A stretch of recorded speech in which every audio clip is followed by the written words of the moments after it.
বাসায় গেলে নিশ্চয়ই মা কেলানি দিবে। অনিন্দিতা ইন্তেহার চঞ্চলতা অনুভব করল, তবুও তাকালো না। আমি যাই রে উনি, আজ আম্মু নির্ঘাত খুন্তি হাতে মারবে, তুইও তাড়াতাড়ি চলে যাস। অনিন্দিতা উত্তর করল না।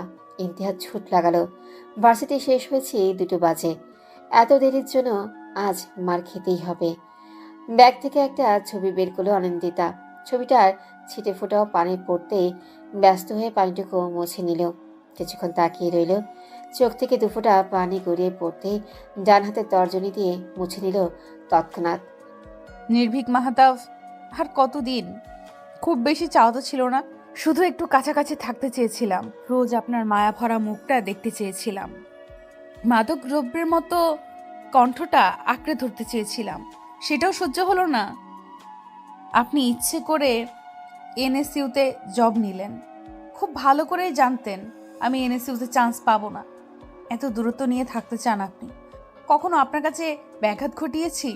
শুধু একবারই বলেছিলাম ভালোবাসি, তার শাস্তিস্বরূপ আমাকে পরানোই ছেড়ে দিলেন। অনিন্দিতা থামল, দু চোখ মুছে নিয়ে উঠে দাঁড়ালো। ছবিটা সযত্নে রেখে দিয়ে হাঁটা লাগালো। 1 বছর কেন, 10 বছর গ্যাপ দিতে হলেই দিবে। তবুও এনএসইউতেই অ্যাডমিশন নিবেই। সন্ধ্যা 6টার দিকে বাসায় ফিরে অনিন্দিতা। শাহানা বেগম দরজা খুলতেই অনিন্দিতা ভেতরে চলে আসলো। এত দেরি হলো কেন অনি? একটু কথা ছিল আম্মু। তোর সিদ্ধান্ত এখনো বদলাবে না? বহুবার বলেছি আম্মু, এনএসইউ ছাড়া বাংলাদেশে আর কোনো ভার্সিটি নেই। আমার ফার্স্ট চয়েস ওইটা। 1টা বছর গ্যাপ দিবি, একটু খারাপ লাগবে না তোর? আচ্ছা, যদি পরের বছরও এনএসইউতে চান্স না পাস? অনিন্দিতা উত্তর দিল না। টেবিল থেকে পানি নিয়ে 3 ঢোকে পান করলো। শাহানা রেগে গিয়ে বললেন, এটা কি রকম পাগলামি? চান্স না পেলে আবার গ্যাপ দিব? অনি, রাগ দেখিয়ে লাভ নেই আম্মু, তুমি জানো আমি প্রচণ্ড জেদি। শাহানা ক্যাবিনেট থেকে ফ্লাওয়ার ভাসটা ছুঁড়ে ফেলে দিলেন। সঙ্গে সঙ্গে কয়েক টুকরো হয়ে ভেঙে গেল। অনিন্দিতা সেদিকে পাত্তা দিল না। ব্যাগ নিয়ে সোজা নিজের রুমেই চলে আসলো। ফ্ল্যাশব্যাক। আপনার বয়স মাত্র 17 অনিন্দিতা, প্রেমের বয়স হয়নি এখনো, পড়াশোনায় মনোযোগী হন। নির্ভীকের কণ্ঠে মাথা নিচু করে নিল অনিন্দিতা। কলেজে অ্যাডমিশনের জন্য নির্ভীক তাকে পড়াতে আসে। নির্ভীক হলো ওদের প্রতিবেশী, ওদের ফ্ল্যাটের অপোজিটেই থাকে। অবশ্য পুরো বাসাটাই নির্ভীকদের।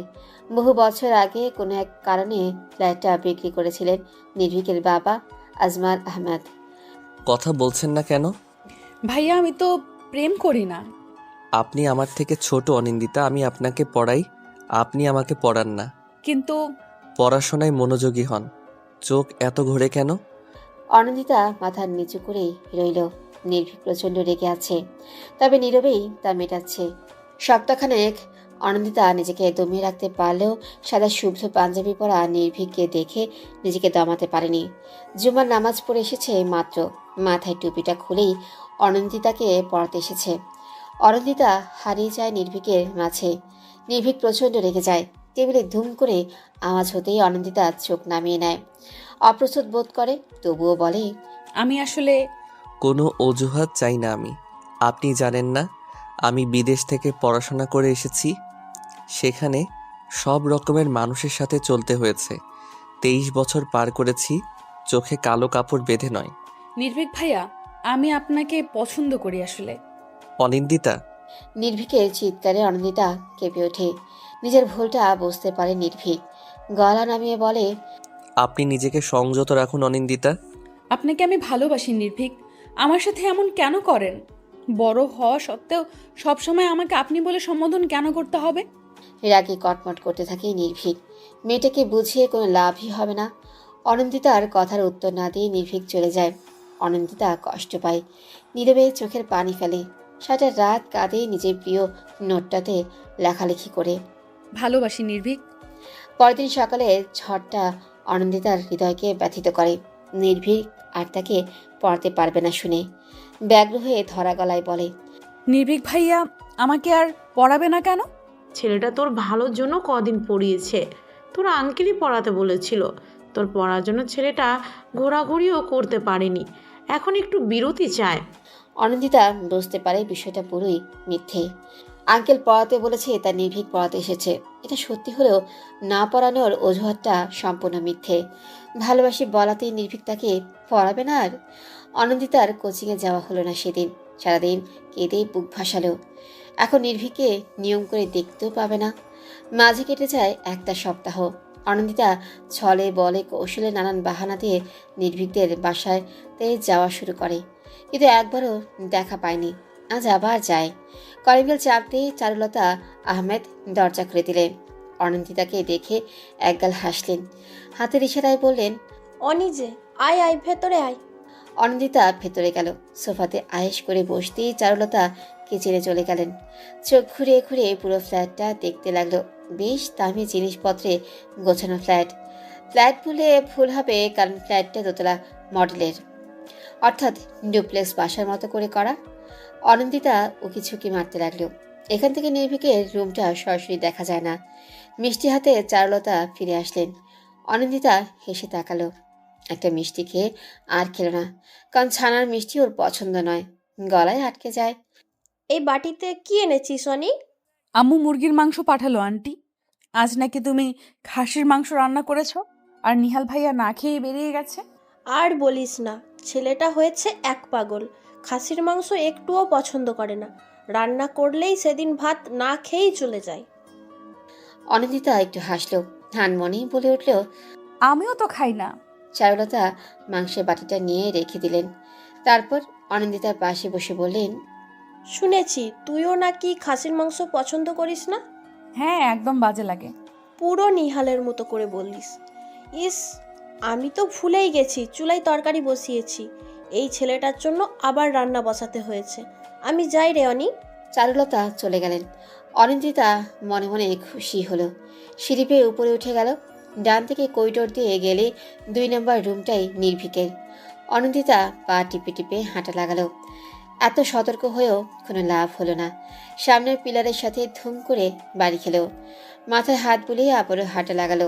নির্ভীক তার ঘরে অন্য কারো যাওয়া একদমই পছন্দ করে না। অনন্দিতা তাই উকি মারল। পুরো ঘরময় চোখ বুলিয়ে ও নির্ভীককে দেখতে পেল না। বেজায় মন খারাপ নিয়ে ফিরে আসলো। মাঝপথে এসে চোখ চকচক করে উঠল। এই সুযোগ হাতছাড়া করার কোনো মানেই হয় না। মনের আনন্দে নাচতে নাচতেই নির্ভীকের ঘরে প্রবেশ করল। প্রথমেই বেডে শুয়ে পড়ল। ফ্যানের দিকে তাকিয়ে আনমনে হাসল। বালিশ দুটো কোলে নিয়ে বসে পড়ল। কিছুক্ষণ এভাবেই থেকে বালিশের নাক ডুবিয়ে দিল। এই বালিশেই তো নির্ভীকের শরীরে গন্ধ লেগে আছে। প্রাণ ভরে নিঃশ্বাস নিল মেয়েটা। এত সুখ সুখ অনুভূতি হচ্ছে। সাইড টেবিলে থাকা নির্ভীকের হাস্যোজ্জ্বল ছবিটা বুকে চেপে ধরল। ছেলেটাকে এত ভালোবাসে কেন, এত মায়া কেন ওই ছেলেটার মাঝে? নিজের প্রশ্নে নিজেই হাসলো। হঠাৎ চোখ পড়ল নির্ভীকের বুক সেলফে। শতেক বই রাখা সেখানে, তবে সব থেকে আকর্ষণ করছে গাঢ় নীল রঙের ডায়েরিটাতে। প্রচণ্ড আগ্রহে মেয়েটা ফেল ফেল করে তাকিয়ে রইল। কিছুক্ষণ এভাবেই কেটে গেল। নির্ভীকের ছবির ফ্রেম থেকে ছবিটা নিয়ে লুকিয়ে নিল। এই ছবিটা খুব যত্নে রাখবে সে। বুকশেলফ থেকে ডায়েরিটা নিল। খুব সুন্দর করে ডায়েরির ওপর কারুকাজ করা, একেবারে শেষ প্রান্তে লেখা, অব্যক্ত প্রিয়তমা। তুমি আমার ভীষণ প্রিয়, ঠিক যেন কাশফুলে ঘেরা কিংবা রক্তজবার মেলা। তুমি হাসলে হাসে রৌদ্রময়ী আকাশ, তুমি কাঁদলে আকাশও কাঁদে, নামিয়ে দেয় ধারা। তোমার নামে লিখেছি কবিতা, লিখেছি হাজারো গান, কখনো শোনানো হয়নি, কবে জোড়াবে প্রাণ। তুমি কি জানো প্রিয়তমা আমার মনের করুণ অবস্থা? কখনো কি শুনেছে এই বুকের ধুকপুকানি কখনো? অনিন্দিতা আর পড়তেই পারল না। ডায়েরিটা টেনে নিয়ে গেল নির্ভীক। চোখ দিয়ে যেন অগ্নি ঝরছে। ভয়ে এক হাত পিছিয়ে গেল মেয়েটা। ডায়েরিটা উল্টিয়ে রেখে দিল নির্ভীক। অনিন্দিতা বারবার ফাঁকা ঢোক গিলছে।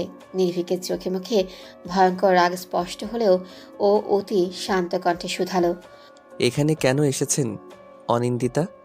অনিন্দিতা উত্তর দিল না। ভয়েই তার শরীর ঠান্ডা হয়ে গেছে। নির্ভীক আবারও বলল, ডায়েরিতে হাত দিয়েছেন কেন?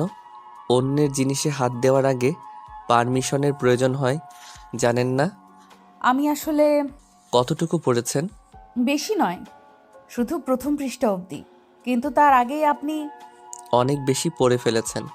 আমার জিনিসে অন্য কারো হাত দেওয়া একদমই পছন্দ নয়। আপনি আমার রুমে কেন এসেছেন? আমি দেখতে এসেছিলাম আপনাকে। দেখা হয়ে গেছে? অনন্দিতা মাথা ঝাঁকালো।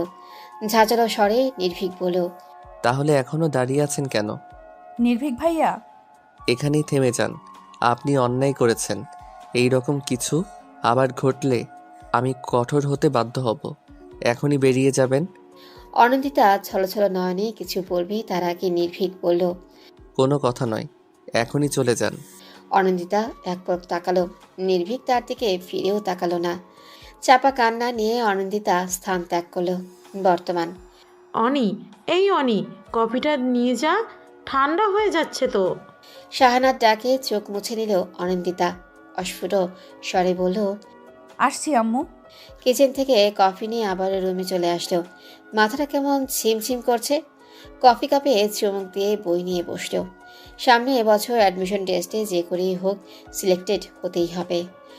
আন্টি, আমি সর্বোচ্চ চেষ্টা করব, তবে অনিন্দিতা বুঝলেই হয়। দেখো বাবা, কিছু করতে পারো কি না?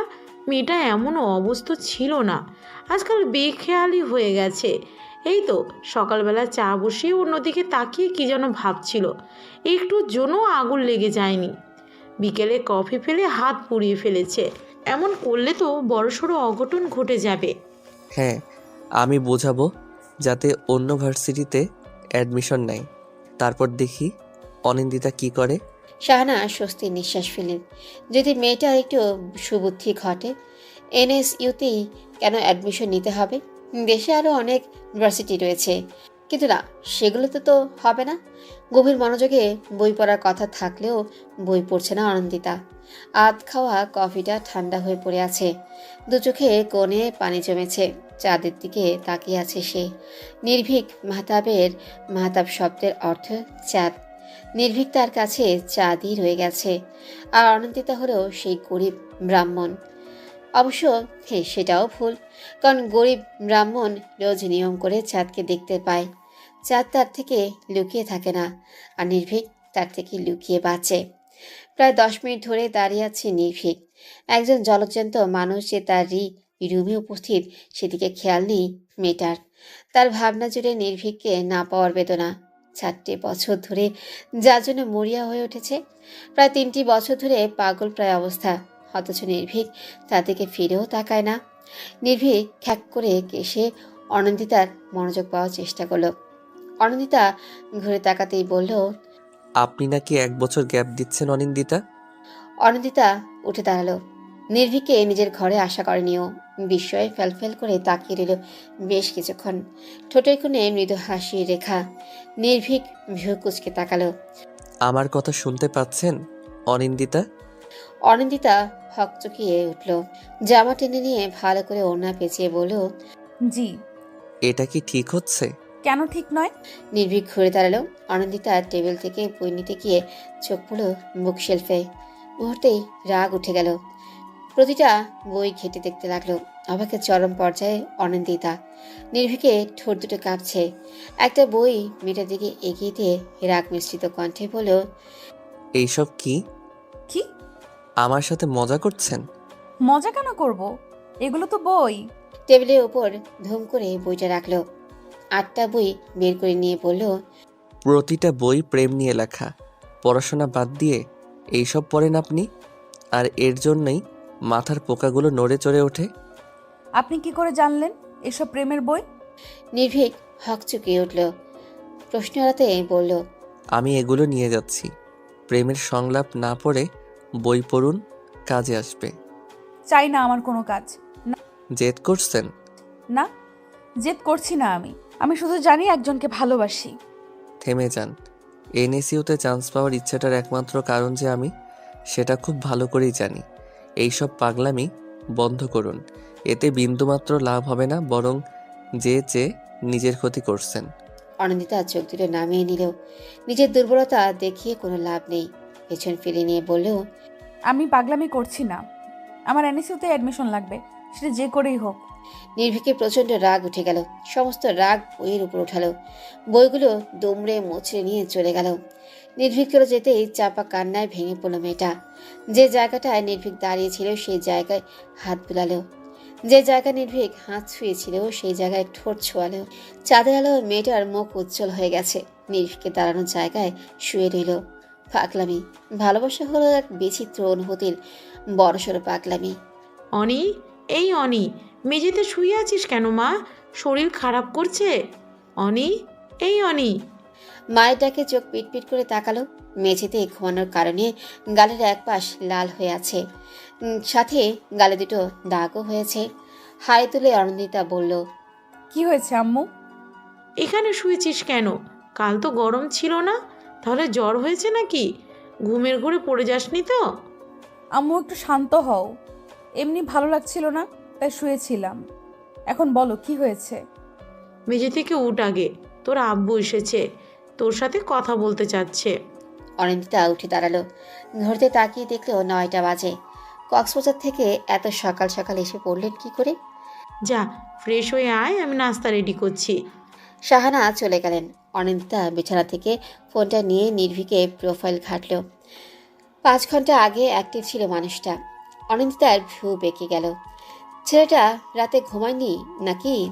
হঠাৎ করে অনিন্দিতার বুকে মোচড় দিয়ে উঠল। নির্ভীক কি কাউকে ভালোবাসে? 2 বছর আগে নির্ভীকের ডায়েরিতে তো তেমনই লেখা ছিল। আপু, এই আপু, আর কতক্ষণ? হীরের কণ্ঠে ফোনটা রেখে দিল।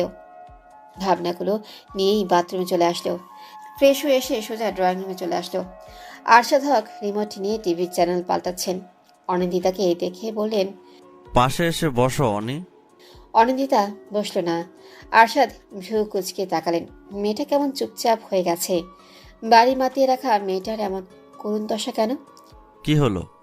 কখন এলে আব্বু? কিছুক্ষণ আগে। ফ্লাইটে করে এসেছো? ভাবলাম তাড়াতাড়ি আসা ও যাবে আর ভেজালও কম হবে। অনিন্দিতা একটু হাসলো। আরশাদ উঠে দাঁড়ালেন। মেয়ের মাথায় স্নেহের হাত রেখে বললেন, তুমি তোমার সিদ্ধান্ত এখনো বদলাবে না। আমি এনএসইউতেই পড়তে চাই আব্বু। যদি টাকা নিয়ে চিন্তা করো তাহলে আমি পার্ট টাইম জব খুঁজে নিব। ছি মামনি, আমি টাকা নিয়ে কেন চিন্তা করব? তোমার বাবা মধ্যবিত্ত হলেও এনএসইউতে পড়ানোর ক্ষমতা রাখে। আমি এনএসইউতেই পড়তে চাই আব্বু। 1 বছর গ্যাপ যাওয়া আমার জন্য কোনো বিষয় নয়। কথাগুলো বলতে গিয়ে কেঁদে ফেলল অনিন্দিতা। আরশাদ নিভে গেলেন। মেয়েকে 2 হাতে বুকে জড়িয়ে বললেন, আচ্ছা তাই হবে। আমি তোমার মাকে বুঝিয়ে বলবো। তুমি অ্যাডমিশনের জন্য মন দিয়ে পড়াশোনা করো, কেমন? ভোরবেলা উঠে পড়াশোনা করছিল অনিন্দিতা। এনএসইউতে চান্স পেয়েই ছাড়বে। নির্ভীক তাকে সাইলেন্ট চ্যালেঞ্জ করেছে। একবার হেরে গেছে, তবে এবার হারবে না। সবসময় নির্ভীকের জয় চাইলেও আজ নিজের জয় চাইছে। ভালোবাসাকে একটু দেখার জন্যই এত কিছু করা। না হলে সপ্তাহখানেক পার হয়ে গেলেও নির্ভীকের দেখা মিলে না। মাস পার হয়ে গেলেও কথা হয় না। নির্ভীকের ভার্সিটিতে পড়লে দিনে একবার হলেও দেখার সুযোগ মিলবে। গভীর মনোযোগে ব্যাঘাত ঘটল। বেশ বিরক্ত হয়ে তাকালো অনন্দিতা। আপু, একটু শাড়িটা পরিয়ে দেবে প্লিজ? শাড়ি হাতে দাঁড়িয়ে আছে হের। অনিন্দিতা বেশ অবাক হলো। শাড়ি পরতে পছন্দ করে না হের। কোনো বিশেষ অনুষ্ঠান ছাড়া শাড়ি পরা হয় না তার। হঠাৎ করে শাড়ি কেন পরবি? তোর তো শাড়ি পছন্দ নয়। আরে, সাদে কি শাড়ি পরছি? আজ তো আমাদের নবীন বরণ, কলেজে ফার্স্ট ডে, ভুলে গেলে? আজ নবীন বরণ? হ্যাঁ, একটু পরিয়ে দাও না প্লিজ, সবাই শাড়ি পরে আসবে। আচ্ছা আয়। হিরকে শাড়ি পরিয়ে দিল। তবে শাড়িটা বেশ পাতলা হওয়ায় শরীরের বেশ কিছু অংশ ফুটে উঠেছে। হির একটু স্বাস্থ্যবান হওয়াতে শাড়িটা মোটা করে পরানো সম্ভব নয়। অনিন্দিতা দীর্ঘশ্বাস ফেলে বলল, আমি আমার একটা শাড়ি নিয়ে আসছি। কিন্তু আমি কি পুরনো শাড়ি পরে অনুষ্ঠানে যাব? সমস্যা কোথায়? 2-1 তো পরেছি। না, আমি পুরনো শাড়ি পরে যাব না, সবাই আমাকে লেকফুল করবে। হির মন খারাপ করে নিজের ঘরে চলে গেল। অনিন্দিতার বেশ খারাপ লাগলো। দীর্ঘশ্বাস ফেলে কাবার্ড খুলল। একটা বক্স থেকে পার্পল রঙের শাড়ি বের করলো। শাড়িটা খুব পছন্দের, কখনো পরা হয়নি। নির্ভীকের পছন্দের রঙে কিনেছিল। ভেবেছিল নির্ভীক এর সাথে প্রথম ঘুরতে যাওয়ার সময় শাড়িটা পরবে। না, সেই ইচ্ছেটা আর হয়ে ওঠেনি। শখের জিনিস তো ঘরেই পুরনো হয়ে গেল। তার থেকে না হয় হিরই পরল। শাড়িটাতে হাত বুলিয়ে মৃদু হাসল অনিন্দিতা। রাত দিন এক করে পড়াশোনা চালাচ্ছে অনন্দিতা। মেয়ের পড়াশোনা দেখে বেশ খুশি হলেন আরশাদ। এনএসইউতে অ্যাডমিশন নেওয়ার জন্য কি খাটুনিটাই না খাটছে। আরশাদ হক পেশায় একজন সৎ ডক্টর। দুটো মেয়ে আর স্ত্রীকে নিয়েই তার পরিবার। বাবা মা গত হয়েছে বহু বছর। অনেক কষ্ট করে প্রতিষ্ঠিত হয়েছেন, আর তাই পড়াশোনার গুরুত্ব বোঝেন। ঘড়িতে টাইম দেখে বাসা থেকে বেরিয়ে গেলেন। মাসেই 2-1 বার সরকারি কাজে বিভিন্ন জায়গায় যেতে হয়। এবার যাচ্ছেন পঞ্চগড়। শাহানার মন খারাপ, কারণ পুরো 15 দিনের জন্য যাচ্ছে আরশাদ। স্বামীর প্রতি অফুরন্ত ভালোবাসা। অ্যারেঞ্জ ম্যারেজ হলেও ভালোবাসায় কমতি নেই। আরশাদ বাসা থেকে বের হতেই চাপা কান্নায় ভেঙে পড়লেন। হের মায়ের কান্নাতে বিরক্ত হলো। আম্মু, এই ফ্যাচ ফ্যাচ করে কান্না থামাও প্লিজ। তুমি যেইভাবে কাঁদো, আমার বান্ধবীরা তাদের 22 দিনের রিলেশন ভেঙে গেলেও এইভাবে কাঁদে না। হীরের কথায় শাহানা ছুটে গেলেন। পায়ে জুতোটা উঠিয়ে বললেন, মারবো এক চর। অসভ্য মেয়ে, মায়ের কাছে বন্ধু মহলের কুকর্ম শোনাচ্ছ। তোর বাবার সাথে আমার 22 বছরের সম্পর্ক, বুঝলি? 22 বছরের সম্পর্ক। তো এর জন্য ফ্যাচ ফ্যাচ করে কাঁদবে? আব্বু তো 15 দিন পরে চলে আসবে, সমস্যা কোথায় বলো তো? প্রচণ্ড বিরক্তি নিয়ে স্থান ত্যাগ করলেন শাহানা। এই মেয়েটা যেমন তেরা ঠিক তেমনি অসভ্য। অন্যদিকে বড় মেয়েটা হয়েছে পাগল প্রকৃতির। ফার্স্ট চয়েস যেটা সেটাই চাই। দুটো মেয়েকে প্রায় 20 বছর যাবৎ সহ্য করে যাচ্ছে। এত আদর দিয়ে বাদর হয়েছে। কি বিড়বিড় করছো আম্মু? অনন্দিতার কথাতে ঘাড় ঘুরে তাকালেন। ডাইনিং গোছাতে গোছাতে বললেন, এসে পড়েছিস? তোর আব্বু তো এই মাত্র পঞ্চগড় চলে গেল। কি? হ্যাঁ, মিনিট 10 হলো। আমাকে ডাকবে না একবার? আব্বু তো 15 দিনের জন্য গেল। তোর আব্বুই বারণ করেছে, ফোন করে কথা বলতে বলেছে। আপাতত এই গ্লুকোজটা খা, শরীরে জোর আসবে। একটা বছর ধরে কম খাটনি তো যাচ্ছে না। অনন্দিতা গ্লুকোজের পানিটা নিল, একটু খেয়ে আবারও রেখে দিল। হঠাৎই মনে পড়ো আজ শুক্রবার। উল্লসিত মন নিয়ে ছাদের দিকে পা বাড়ালো। লাল নীল নানা রঙের নয়নতারা ফুল ফুটে রয়েছে। ছাদের এক অংশ জুড়ে বাগান করেছে নির্ভীক। পড়াশোনাটা বিদেশে করলেও ও প্রতি 3 মাস অন্তর বাংলাদেশে এসে ঘুরে যেত সে। প্রায় 6 বছর যাবৎ এই বাগান তৈরি করা হয়েছে। গত 4 বছর ধরে অনন্দিতা নিজেও এই বাগানের যত্ন করে। অবশ্যইটা নির্ভীকের অগোচরে, কারণ নির্ভীক দেখে ফেললেই সর্বনাশ। এক বলতি কথার সাথে জ্ঞান শুনিয়ে দেয়। বাগানের ফুলগুলো একটু একটু করে ছুঁয়ে দিল। বড় আপন এই ফুলগুলো, কারণ প্রতিটা ফুলে নির্ভীকের স্পর্শ, যা ওর কাছে ভীষণ প্রিয়। চিলেকোঠা দিয়ে কারো পায়ের আওয়াজ পাওয়া গেল। অনন্দিতা দ্রুত সরে গেল। পানির ট্যাঙ্কের পেছনে লুকিয়ে পড়েছে। নির্ভীক এই সময়টাতে প্রতি শুক্রবার স্পেশালভাবে বাগানের যত্ন করে, সাথে খানিকটা শরীরচর্চা। নির্ভীক বাগানের ভেতরে প্রবেশ করলো। দুটো গাছকে স্পর্শ করে ভ্রু কুচকে দিল। একটু একটু করে প্রতিটা গাছ স্পর্শ করলো। কিছুক্ষণ থম মেরে দাঁড়িয়ে রইল। পেছন ঘুরে তাকালো। চোখ দুটো রক্ত লাল। শ্যামরঙা গালে লাল আভা যেন কাঠিন্য প্রকাশ করছে। প্রচণ্ড রাগে জল শক্ত হয়ে গেছে। কপালে ভাঁজ পড়েছে। অনন্দিতা চিত্ত কেঁপে উঠল। নির্ভীকের মুখের এমন ভঙ্গিমা দেখে অনন্দিতার মন বিষিয়ে গেল। কোথাও এক অদ্ভুত কষ্ট অনুভব হলো। নির্ভীক কেন তো রেগে আছে?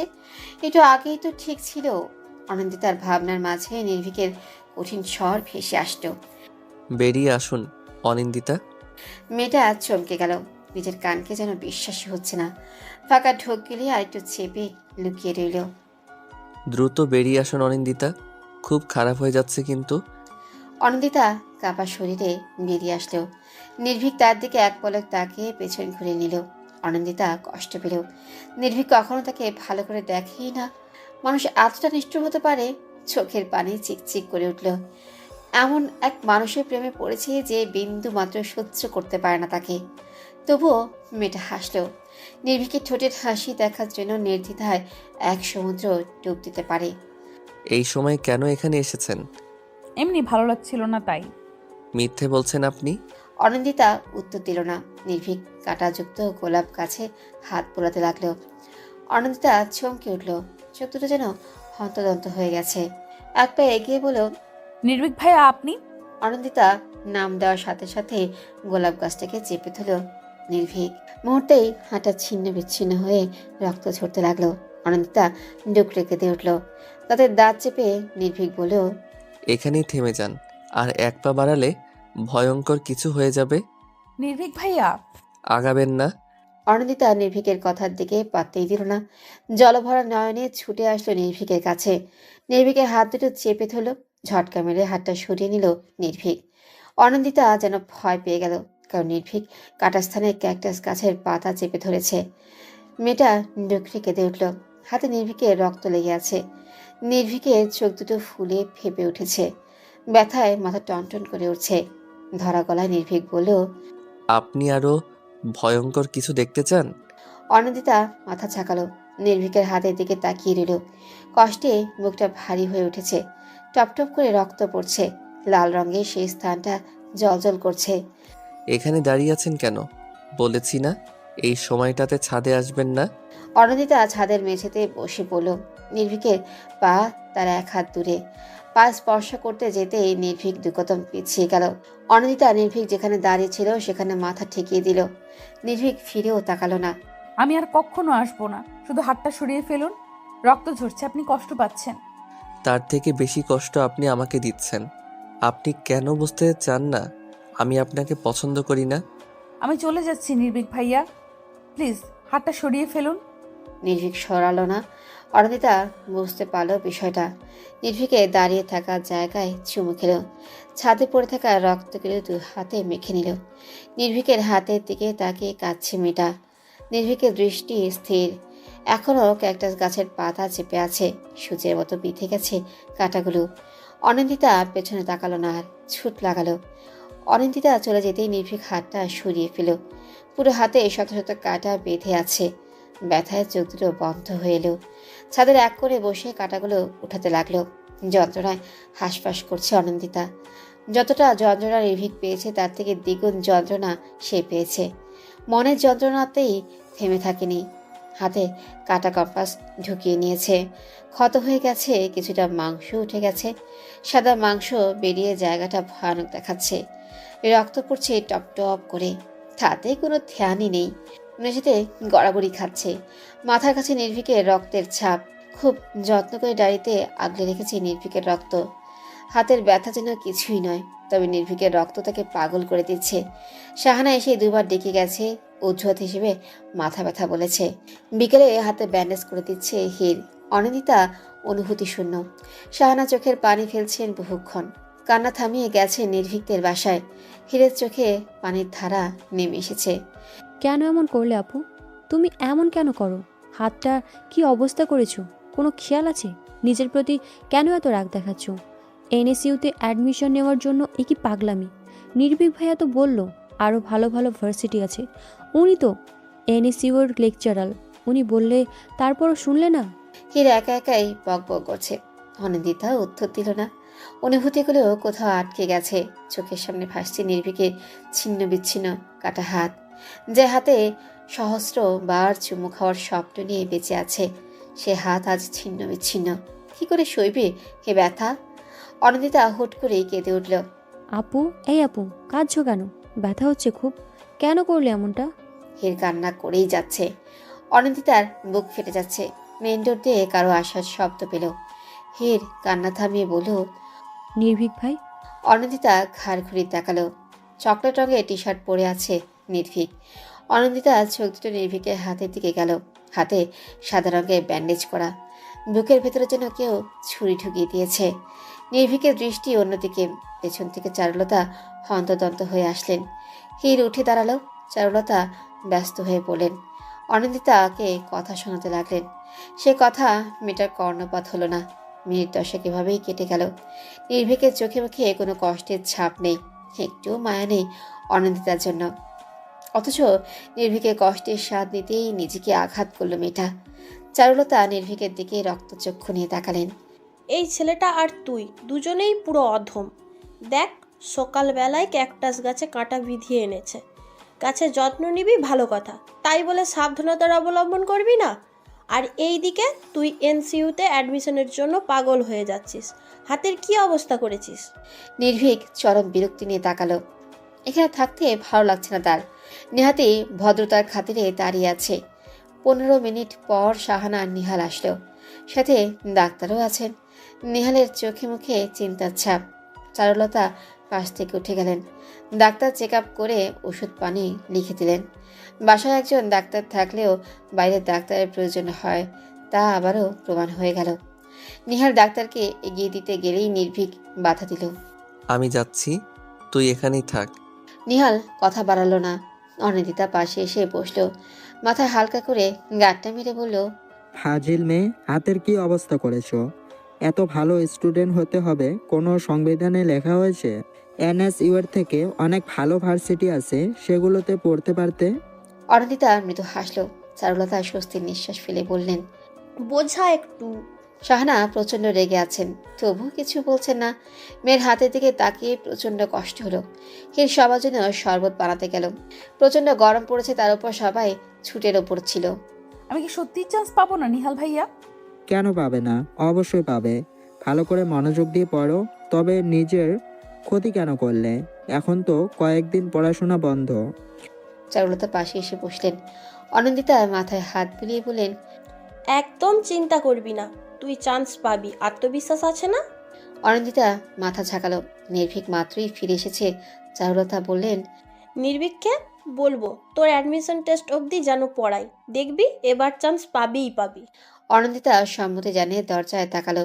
বিরক্তি নিয়ে তাকিয়ে আছে নির্ভীক, যেন এক্ষুনি সবকিছু ধ্বংস করে দিবে। টানা সারাদিন কান্না করায় কণ্ঠ ভেঙে গেছে অনিন্দিতার। হাতের ব্যথায় আর টানা কান্না করায় ঠান্ডা লেগে জ্বর এসে গেছে। 3 দিন অবধি এ জ্বর বেড়েই চলল। 7 দিনের মাথায় জ্বর নামলো। সবাই দেখতে আসলেও নির্ভীক দিক দিল না। এতটা হেলায়ও মেয়েটা নির্ভীককে খুঁজেই চলেছে, কিন্তু কোথাও নির্ভীকে দেখাই গেল না। মাঝে একদিন ডাক্তার দেখানোর জন্য বের হচ্ছিল, সিঁড়ি দিয়ে নামার সময় চোখাচোখি হয়, তবে নির্ভীক তার খোঁজ নেয়নি। শাহানার সাথে 2-1টা কথা বলে চলে গেছে। প্রচন্ড কষ্ট নিয়ে 10-10টা দিন কাটিয়ে দিল অনিন্দিতা। এখন শরীর অনেকটাই সুস্থ। চারুলতার কথা অনুযায়ী আজ নির্ভীক পড়াতে আসবে। বেজায় খুশি মেয়েটা। কতদিন পর আজ নির্ভীককে দেখতে পাবে। পরিপাটি হয়ে বসে আছে অনিন্দিতা। যদিও নির্ভীক তার দিকে ফিরেও তাকায় না, তবুও নিজেকে পারফেক্ট দেখানো চাই। হঠাৎ করেই ফোনটা বেজে উঠল। ইন্তিহা কল করেছে। রিসিভ করেই বলল, হ্যাঁ ইন্তেহা বল। এখন কেমন আছিস তুই? ভালো। এখনো মন খারাপ? নির্ভীক ভাইয়া তোকে দেখতে আসেনি না? আরে তা কেন হবে, এই তো সেদিনও সিঁড়িতে দেখা হলো। অত ঘটা করে দেখা সাক্ষাৎ হয় নাকি? কথাগুলো বলার সময় আনন্দিতা স্বর কেঁপে উঠল। কত কষ্টে নিজের আবেগ লুকিয়ে আছে তা নিজেও জানে না। ইন্তিহা দীর্ঘশ্বাস বুঝিয়ে দিলেও সে ধরা পড়ে গেছে। আমাকে বোঝাতে হবে না আর। আজ থেকে নির্ভীক ভাইয়া তোকে পড়ানোর কথা, তাই না? হ্যাঁ, আন্টি তো বলেছে, দেখি উনি আসেন কিনা। আচ্ছা ঠিক আছে, ভালো করে পড়িস। কিন্তু এমনিতেই 1টা বছর পিছিয়ে গেলি। এখন রাখছি, কেমন? আচ্ছা। অনিন্দিতা ফোন রেখে দিল। চোখে পানি চিকচিক করছে। পেছনে ঘুরতেই নির্ভীককে দেখতে পেল। অবাক চোখে তাকালো। নির্ভীক তার বুকশেলফ নাড়াচাড়া করছে। কখন এলেন উনি? কিছু ম্যাথ লিখে দিয়েছি, সলভ করুন। অনিন্দিতা মাথা ঝাঁকালো ঠিকই, তবে চোখ সরালো না। ব্ল্যাক ট্রাউজারের সাথে ছাই রঙা টি শার্টটা এত ভালো ছানায় ছিল না। নির্ভীক পেছনে ঘুরে তাকালো। অনিন্দিতাকে তাকিয়ে থাকতে দেখে বেশ বিব্রত হলো, তবে তেমন কিছুই না বলে বই দুটো টেবিলে রাখলো। অনিন্দিতার সেদিকে খেয়ালই নেই। দেখা শেষ হলে পড়তে বসুন। অনিন্দিতা চমকে তাকালো। নির্ভীকের কথায় খানিকটা লজ্জা পেল। নির্ভীকে ডান হাতের দিকে বারবার তাকানোর চেষ্টা চালালো, তবে ব্যর্থ হলো। সেটার হাতে এখনো কি যন্ত্রণা হয়। স্কেল দিয়ে টেবিলে বাড়ি দিতে অনিন্দিতা চমকে উঠল। নির্ভীক মুখে কাঠিন্য এনে বলল, আমি কি চলে যাব? সরি। নির্ভীক উত্তর দিল না। অনিন্দিতা পড়তে বসলো। বারবার মনোযোগে ব্যাঘাত ঘটছে। হঠাৎ করে নির্ভীকের ফোন আসলো। ফোন রিসিভ করে ব্যালকনিতে চলে গেল। লেকের ধারে বসে আছে রোজ। মেয়েটার সুশ্রী মুখে বিন্দু বিন্দু চিন্তার ছাপ। সূর্য তার সারাদিনের কর্মব্যস্ততায় জীবন পেরিয়ে আকাশের বুকে নিজেকে লুকিয়ে নিয়েছে। ভারী নিঃশ্বাসের শব্দ কেমন নিস্তব্ধতায় সুর তুলেছে। বারবার ঘুরে দেখছে সে। উপায় না পেয়ে ফোনে নাম্বার ডায়াল করে কল লাগালো। আর কতক্ষণ লাগবে নির্ভীক? আসছি তো, রাস্তায় প্রচণ্ড জ্যাম ইয়ার। জ্যামে বসে থাক তুই। এদিকে পুরো লেক ফাঁকা হয়ে গেছে, কেউ তুলো নিয়ে গেলে আমাকে আর পাবি বল?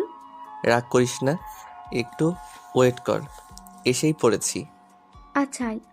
রোজ কল কেটে মৃদু হাসল। ফোনের লক স্ক্রিনে তার আর নির্ভীকের হাস্যজ্জ্বল ছবি। কানাডাতে ভার্সিটির শেষ দিনের ছবিটা তোলা। দীর্ঘশ্বাস ফেলে নির্ভীকের অপেক্ষা করতে লাগলো। মিনিট 10 পর নির্ভীক চলে আসলো। রোজ হালকা হেসে সেদিকে আসলো। নির্ভীকে এক হাতে জড়িয়ে বলল, অসভ্য, প্রথম দিনেই এত লেট? সরি। রোজ বিগলিত হাসলো। নির্ভীকের বা হাতটা গোটানো দেখে ভ্রু কুচকাল। খপ করে নির্ভীকের হাত ধরতে যেতে নির্ভীক সরে গেল। দেখা হাতে কি আছে? দেখাবো না খারাপ হয়ে যাচ্ছে কিন্তু। তো? নির্ভীক, আমি কিন্তু তোকে খুব মারবো। নির্ভীক ভয় পাওয়ার ভান করে বলল, মাফ কর আমায়, দেখাচ্ছি তো, একটু ওয়েট। রোজ মাথা ঝাঁকালো। নির্ভীক পেছন থেকে একগুচ্ছ অর্কিড বের করে দিতেই রোজ লাফিয়ে উঠল। নির্ভীক মৃদু হাসি ফুটিয়ে তাকালো। রোজের সামনে আসা চুলগুলো টেনে দিয়ে বলল, এটার জন্যই এত লেট হলো।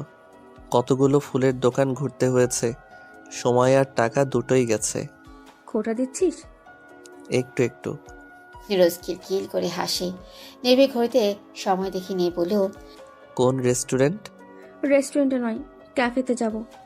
রক্তরাঙা কাগজটাতে নাক ডুবিয়ে রেখেছে অনিন্দিতা। নির্ভীকের রক্তে ঘ্রাণ যেন তাকে পাগল করে দিচ্ছে। বারবার রক্তরাঙা কাগজটাতে ঠোঁট ছোঁয়াচ্ছে। নির্ভীকের স্পর্শ করা বইগুলো বুকে চেপে ধরেছে। বিকেলে কারোর সাথে কথা বলে বেরিয়েছিল নির্ভীক। তাতে একটু মন খারাপ হয়েছিল, তবে ভীষণ সুখ সুখ অনুভূতি হচ্ছে। যাওয়ার আগে নির্ভীক তাকে একবার ঘুরে দেখেছে, যদিও চোখে মুখে ছিল বিরক্তির নীল ছায়া। অনি, এই অনি। আসছি আম্মু। বইগুলো গুছিয়ে অনিন্দিতা চলে গেল। শাহানা ব্যথায় কুকড়ে গেছেন। হে পা টিপে দিচ্ছে। কি হয়েছে আম্মু? বাতের ব্যথাটা বোধ হয় বেড়েছে, সাথে মাথাটাও ঝিম মেরে আছে। আচ্ছা, আমি তেল মালিশ করে দিচ্ছি। তার আগে নাস্তাটা খেয়ে নে। পরে খাবো। খুব যত্নে মায়ের মাথায় তেল মালিশ করে দিচ্ছে অনিন্দিতা। হির পা টিপে দিতে গিয়ে ক্লান্ত হয়ে ঘুমিয়ে পড়েছে। শাহানার চোখও প্রায় লেগে এসেছে। আম্মু, হুম মনে হয় ছোটবেলায় একটা গল্প শুনেছিলাম, ঘুম পাড়াতে আমায়। হুম তাতে কি হয়েছে? গল্পটা শোনাও না প্লিজ। এখন কি বাচ্চা আছিস তুই? ওই সব তো রূপকথার গল্প, বাস্তব হয় না কখনো। আহা, বলোই না। আচ্ছা বলছি। গল্পের কথা শুনে জেগে বসেছে হির। শাহানার পায়ের কাছে আরাম করে বসলো দুজনে। থুতনিতে হাত দিয়ে গল্পের জন্য অপেক্ষা করতে লাগলো। একই দেশে বাস করত এক রাজপুত্র আর এক রাজকন্যা। দুজনের মাঝে তেমন কিছুই মিল ছিল না, তবে রাজকন্যা বেশ পছন্দ করত রাজপুত্রকে, আর রাজপুত্র তার উল্টা। রাজকন্যাকে একদমই দেখতে পারতো না। একটা সময় সেও রাজকন্যার প্রেমে পড়ে যায়। তখন রাজকন্যা বেঁকে বসে আর রাজপুত্র পাগলের মতো করতে থাকে। হাজারো কষ্টের মাঝে জর্জরিত রাজপুত্র ভেঙে পড়ে। রাজকন্যা নিজের প্রিয়তমার কষ্টে কষ্টিত হয়।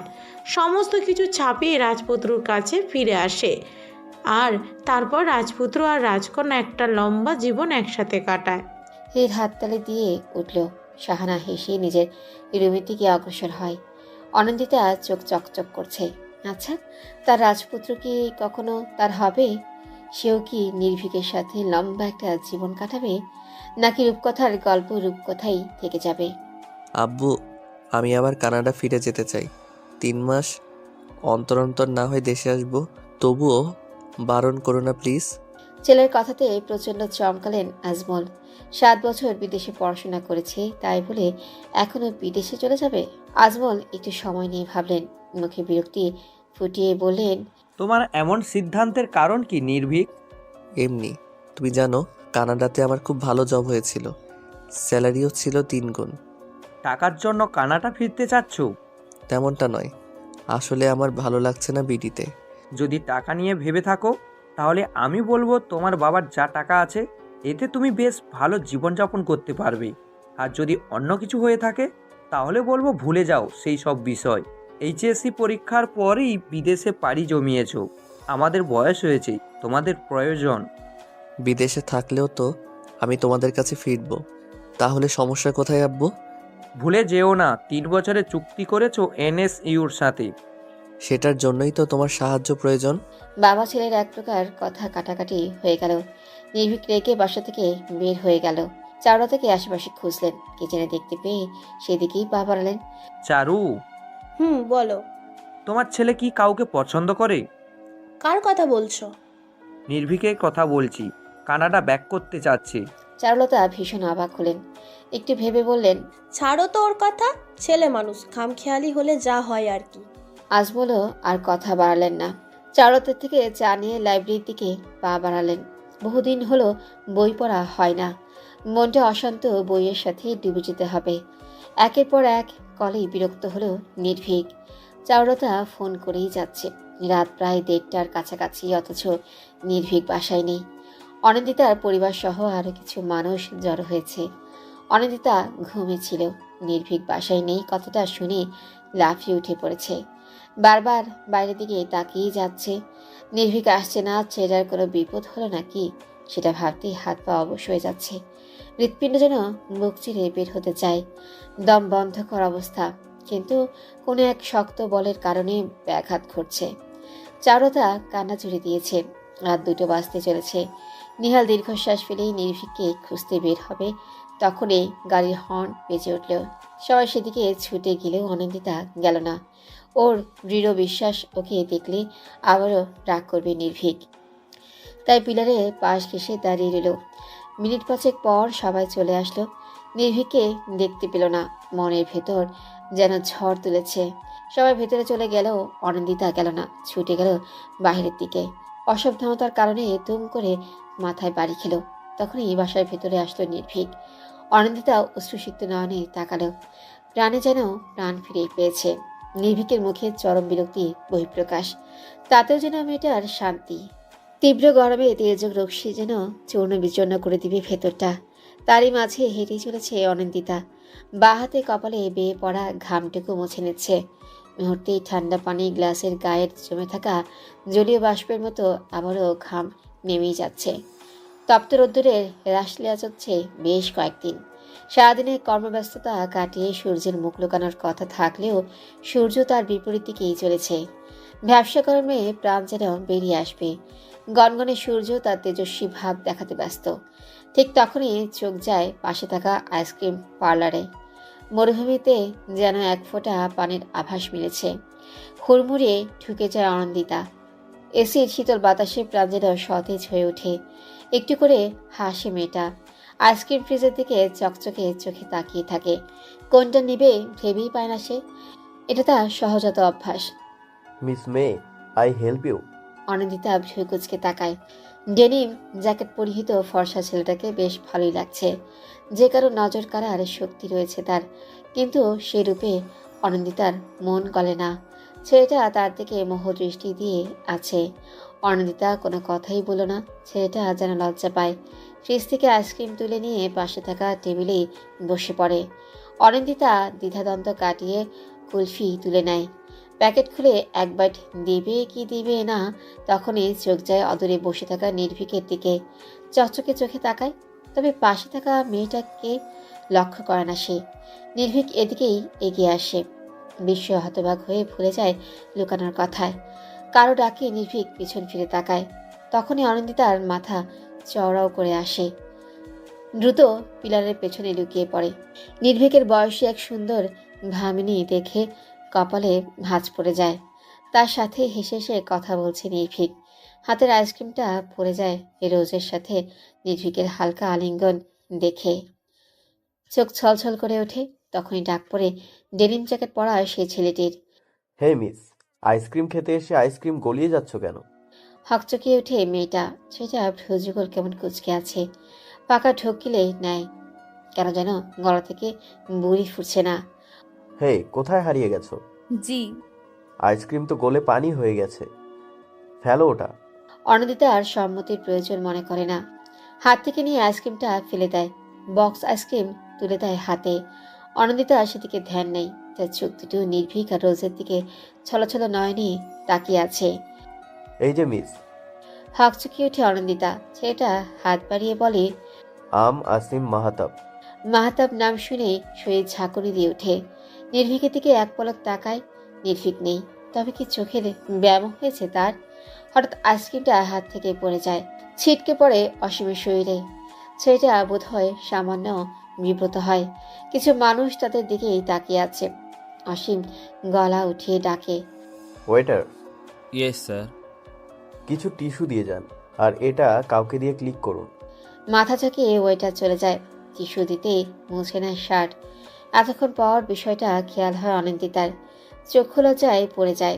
ভদ্রতার খাতিরে টিস্যু নিয়ে অসীমের শার্টের হাতাটুকু মুছে দেয়। ছেলেটা লম্বা হাসে।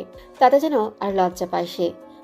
ইটস ওকে, হাইপার হয়েও না, I am totally okay. Sorry. It's all right. But কি ভাবছিলে তুমি? না মানে অনিন্দিতার অস্বস্তি দেখে প্রসঙ্গ পাল্টায় অসীম। দুটো আইসক্রিম নিয়ে বিল মিটিয়ে বেরিয়ে আসে। নিজেকে সামলে নেয় অনিন্দিতা। ভদ্রতার খাতিরে আইসক্রিমটা নেয়। যথাসম্ভব বাসায় যেতে হবে তাকে। তবে অসীম তার কথা ঝুলি নিয়ে বসেছে। কোনো কথাই অনিন্দিতার কর্ণপাত হয় না। অসীম বুঝতে পারে মেয়েটা তার কথাই শুনছে না। দীর্ঘশ্বাস লুকিয়ে অনিন্দিতার বাহু টেনে ধাক্কা দেয়। জি, আমার বাসায় যেতে হবে। আচ্ছা যাও। বাই দ্য ওয়ে, ভার্সিটি নাকি কলেজ? কোনোটাই না। মানে? এনএসইউতে চান্স পাইনি, তাই 1 বছর গ্যাপ দিয়েছি। ও মাই গড, এই সামান্য কারণে 1 বছর পিছিয়ে নিলে? অনিন্দিতা উত্তর দেয় না। নির্ভীক মোটেও কোনো সামান্য বিষয় না। অসীম ঘড়িতে সময় দেখে। সূর্য তার তেজস্বী ভাব আকাশের বুকে লুকিয়ে নিয়েছে। একটু পরেই সন্ধ্যা হবে। মেয়েটার যাওয়া প্রয়োজন। কথা বলে না অসীম। একটু হেসে বলে, তোমার সাথে পরিচয় হয়ে ভালো লেগেছে। বাই দ্য ওয়ে, আমরা কিন্তু সেম ব্যাচই ছিলাম। অনিন্দিতা একটু হাসে। অসীম পকেটে হাত গুজে দিয়ে বলে, যাও। অনিন্দিতা যেন চাঁদ হাতে পেয়েছে। লম্বা লম্বা পা ফেলে এগিয়ে যায় সামনের দিকে। অসীমও মৃদু হেসে পা বাড়ায়।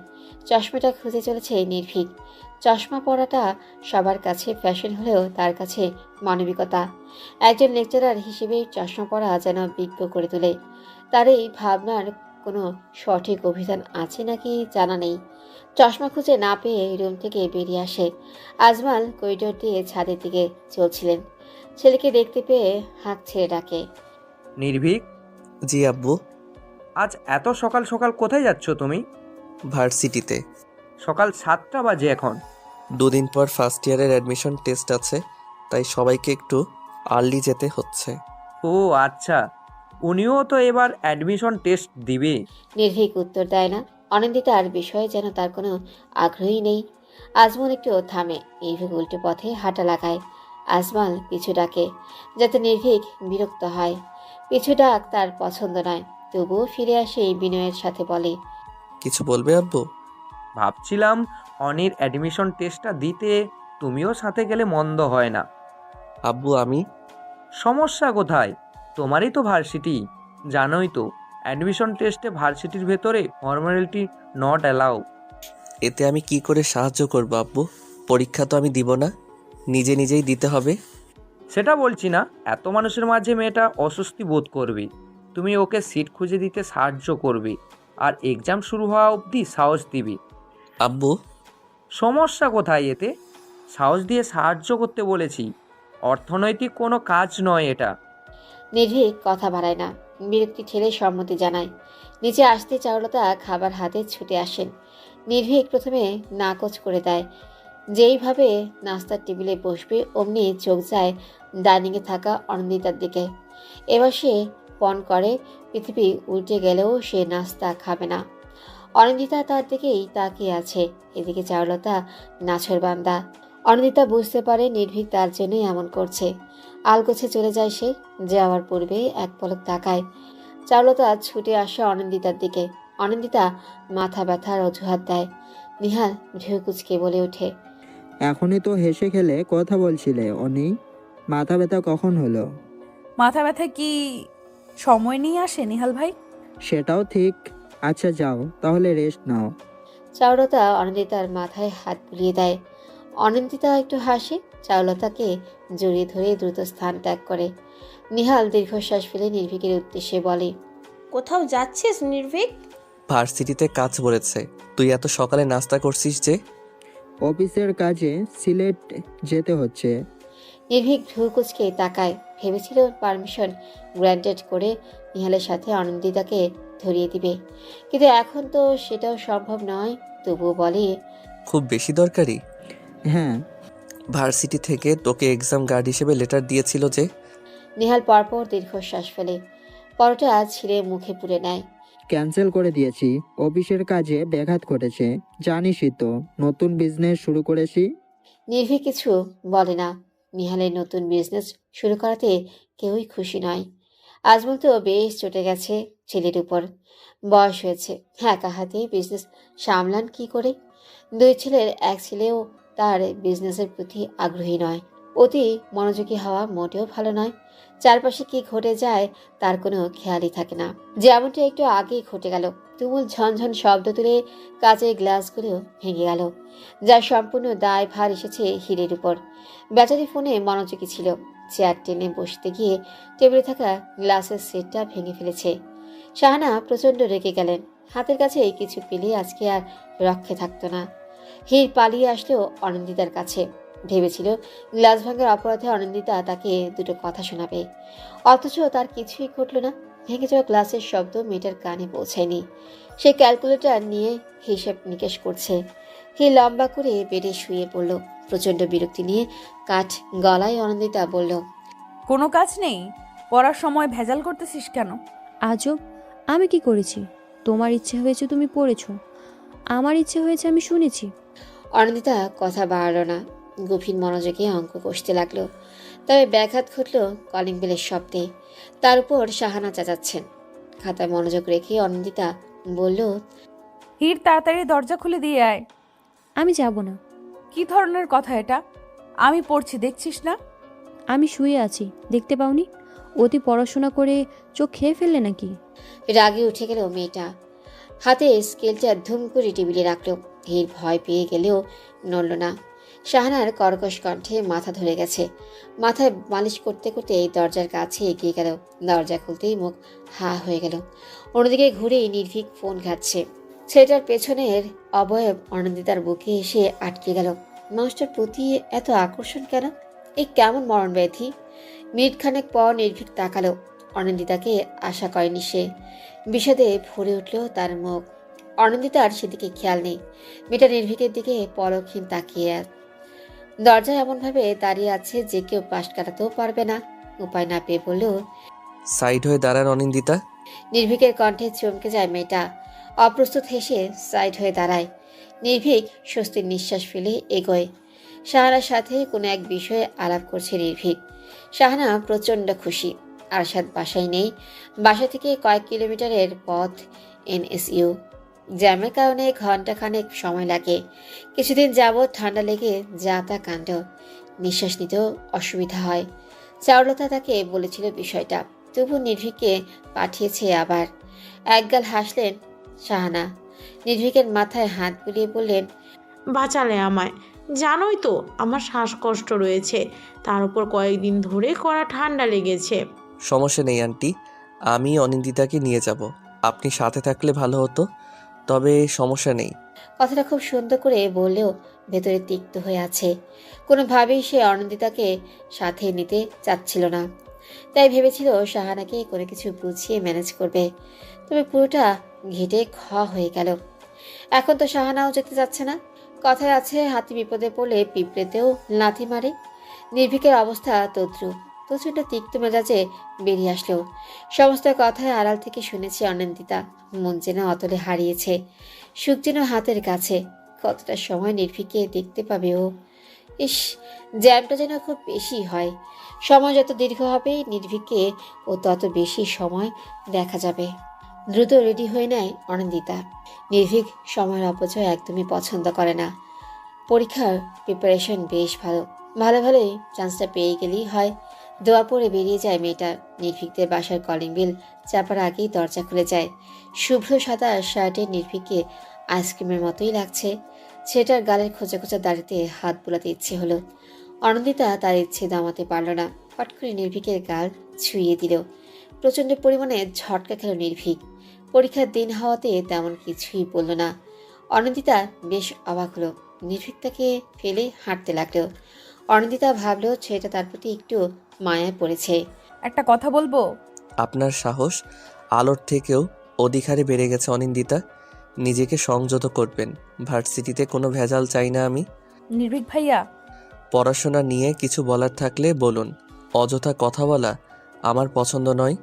অনিন্দিতা দমে গেল, যেন কেউ বুকে তীর ছুড়ে দিয়েছে। প্রতিনিয়ত সে স্থান থেকে রক্তক্ষরণ ঘটে, আর সন্তর্পণে পাষাণের মতো নির্ভীক তা উপেক্ষা করে। নেত্রপল্লবে পানি জমেছে, বা হাতে তা মুছে নিল। গাড়িতে উঠে বসেছে নির্ভীক। অনিন্দিতা সেদিকে খেয়াল করেনি। বারবার হর্ন বাজাতে বাজাতে বিরক্ত হলো। পরিশেষে ধমকের সুরে বলল, অনিন্দিতা। নির্ভীকের কঠিন কণ্ঠে ভরকে গেল মেয়েটা। সহসা নির্ভীক এমন ধমক দেয় না, কঠিন কথা বললেও কণ্ঠ শান্ত রাখে। অকস্মাৎ নির্ভীক বেরিয়ে আসে। অনিন্দিতা মুখোমুখি হয়ে দাঁড়ায়। দু চারটে কড়া কথা শোনাবি, তখনই ফোনটা বেজে ওঠে। প্রচণ্ড রকমের বিরক্ত হয়, তবে স্ক্রিনে থাকা নামটা দেখে হেসে ফেলে। অকস্মাৎ এমন পরিবর্তনে হতবাক হয়ে যায় অনিন্দিতা। কথা শোনার চেষ্টা চালালে ও শুনতেও পায় না। তবে ফোনের অপর পাশের ব্যক্তিটি যে নির্ভীকের খুব প্রিয় তা মুখের ভঙ্গিমা দেখেই বোঝা যাচ্ছে। অনিন্দিতা আশাহত হলো। হঠাৎ করে মাথায় চওড়া হয়ে উঠল সেই মেয়েটার কথা, যাকে আলিঙ্গন করেছিল নির্ভীক। ফোনে কথা বলা শেষ হলেই নির্ভীক এগিয়ে আসে, শান্ত স্বরে বলে, চলুন। অনিন্দিতা উত্তর দেয় না। ডোর খুলে গাড়িতে উঠে বসে। এনএসইউর ভার্সিটির পরীক্ষা হলের কাছে এসে গাড়ি পার্ক করে। উপদেশ দেওয়ার বিন্দুমাত্র ইচ্ছে নেই, তবুও দিতে হবে। আজমাল বারবার করে বলে দিয়েছে সাহস দিতে। নির্ভীক সেদিকে পাত্তাই দিল না, শুধু বলল, যে কোনো সমস্যা হলে গার্ডকে প্রশ্ন করবেন। যেহেতু আপনি শপথ নিয়েই ফেলেছেন, তাই ভালো করে পরীক্ষা দিন। আশা করি এবার চান্স না পেলে পাগলামি করবেন না। অনিন্দিতা খিচের হাসে। নির্ভীকের কথায় পৃষ্ঠে বলে, কিছু সময় পাগলামি করতেই হয়, যাকে ছেঁচড়ামিও বলা চলে। ঘন্টা বেজে ওঠে। ছুটে যায় অনিন্দিতা।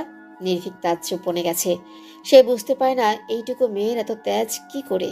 দীর্ঘশ্বাসে ভরে ওঠে চারপাশ। শান্তির জন্য হলেও রোজকে কল করা দরকার।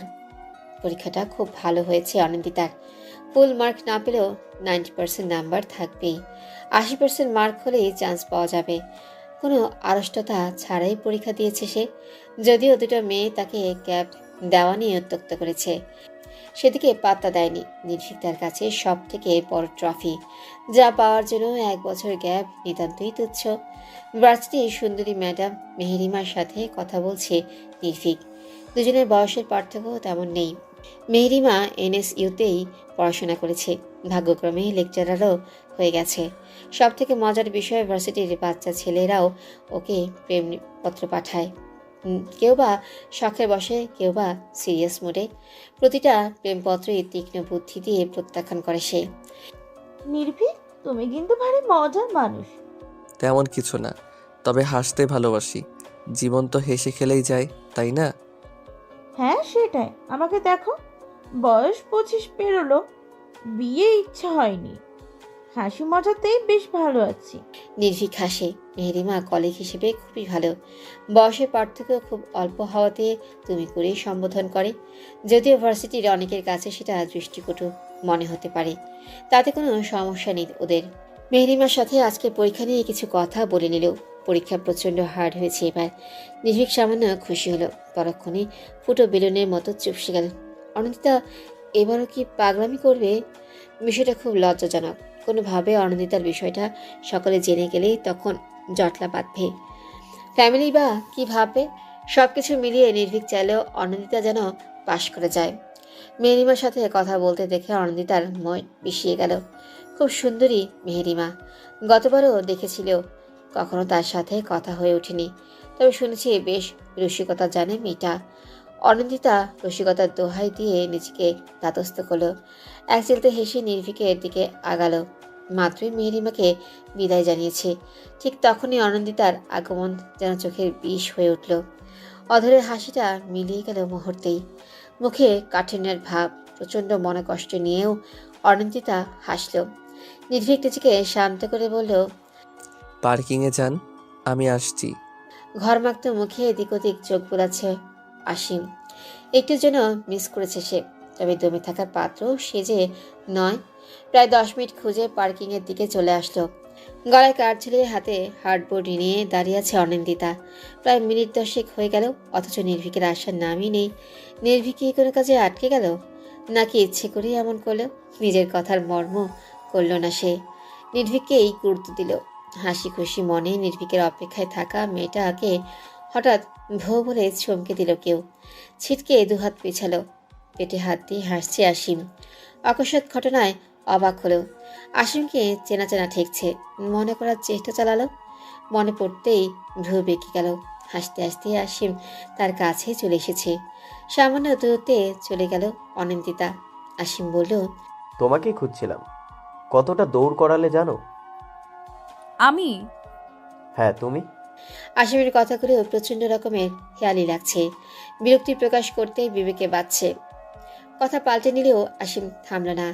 অনিন্দিতার থেকে সামান্য দূরত্ব রেখে বলল, হল থেকে বের হতে দেখলাম তোমায়, কিন্তু বন্ধুর ডাকে সাড়া দিতে গিয়ে দিগ্ভ্রান্ত হলো। তুমি এখানে? প্রচণ্ড অবাকের সহিত কথাটা বলল অনিন্দিতা। আসিম ফিচেল হেসে পড়ল, তোমাকে সারপ্রাইজ দেওয়ার জন্য। হোয়াট? বিশ্বাস হচ্ছে না?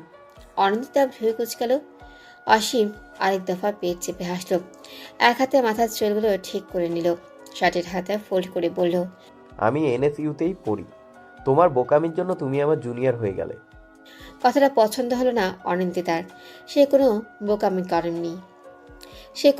বোকামি করেনি। নির্ভীক তার কাছে স্বপ্নের মতো, যে স্বপ্ন পূরণে হাজারো বিসর্জন দিতে রাজি। আসিম যেন কিছু বুঝতেই পারল। অনিন্দিতার বাহুতে ধাক্কা মেরে বলল, রাগ করলে তুমি? না।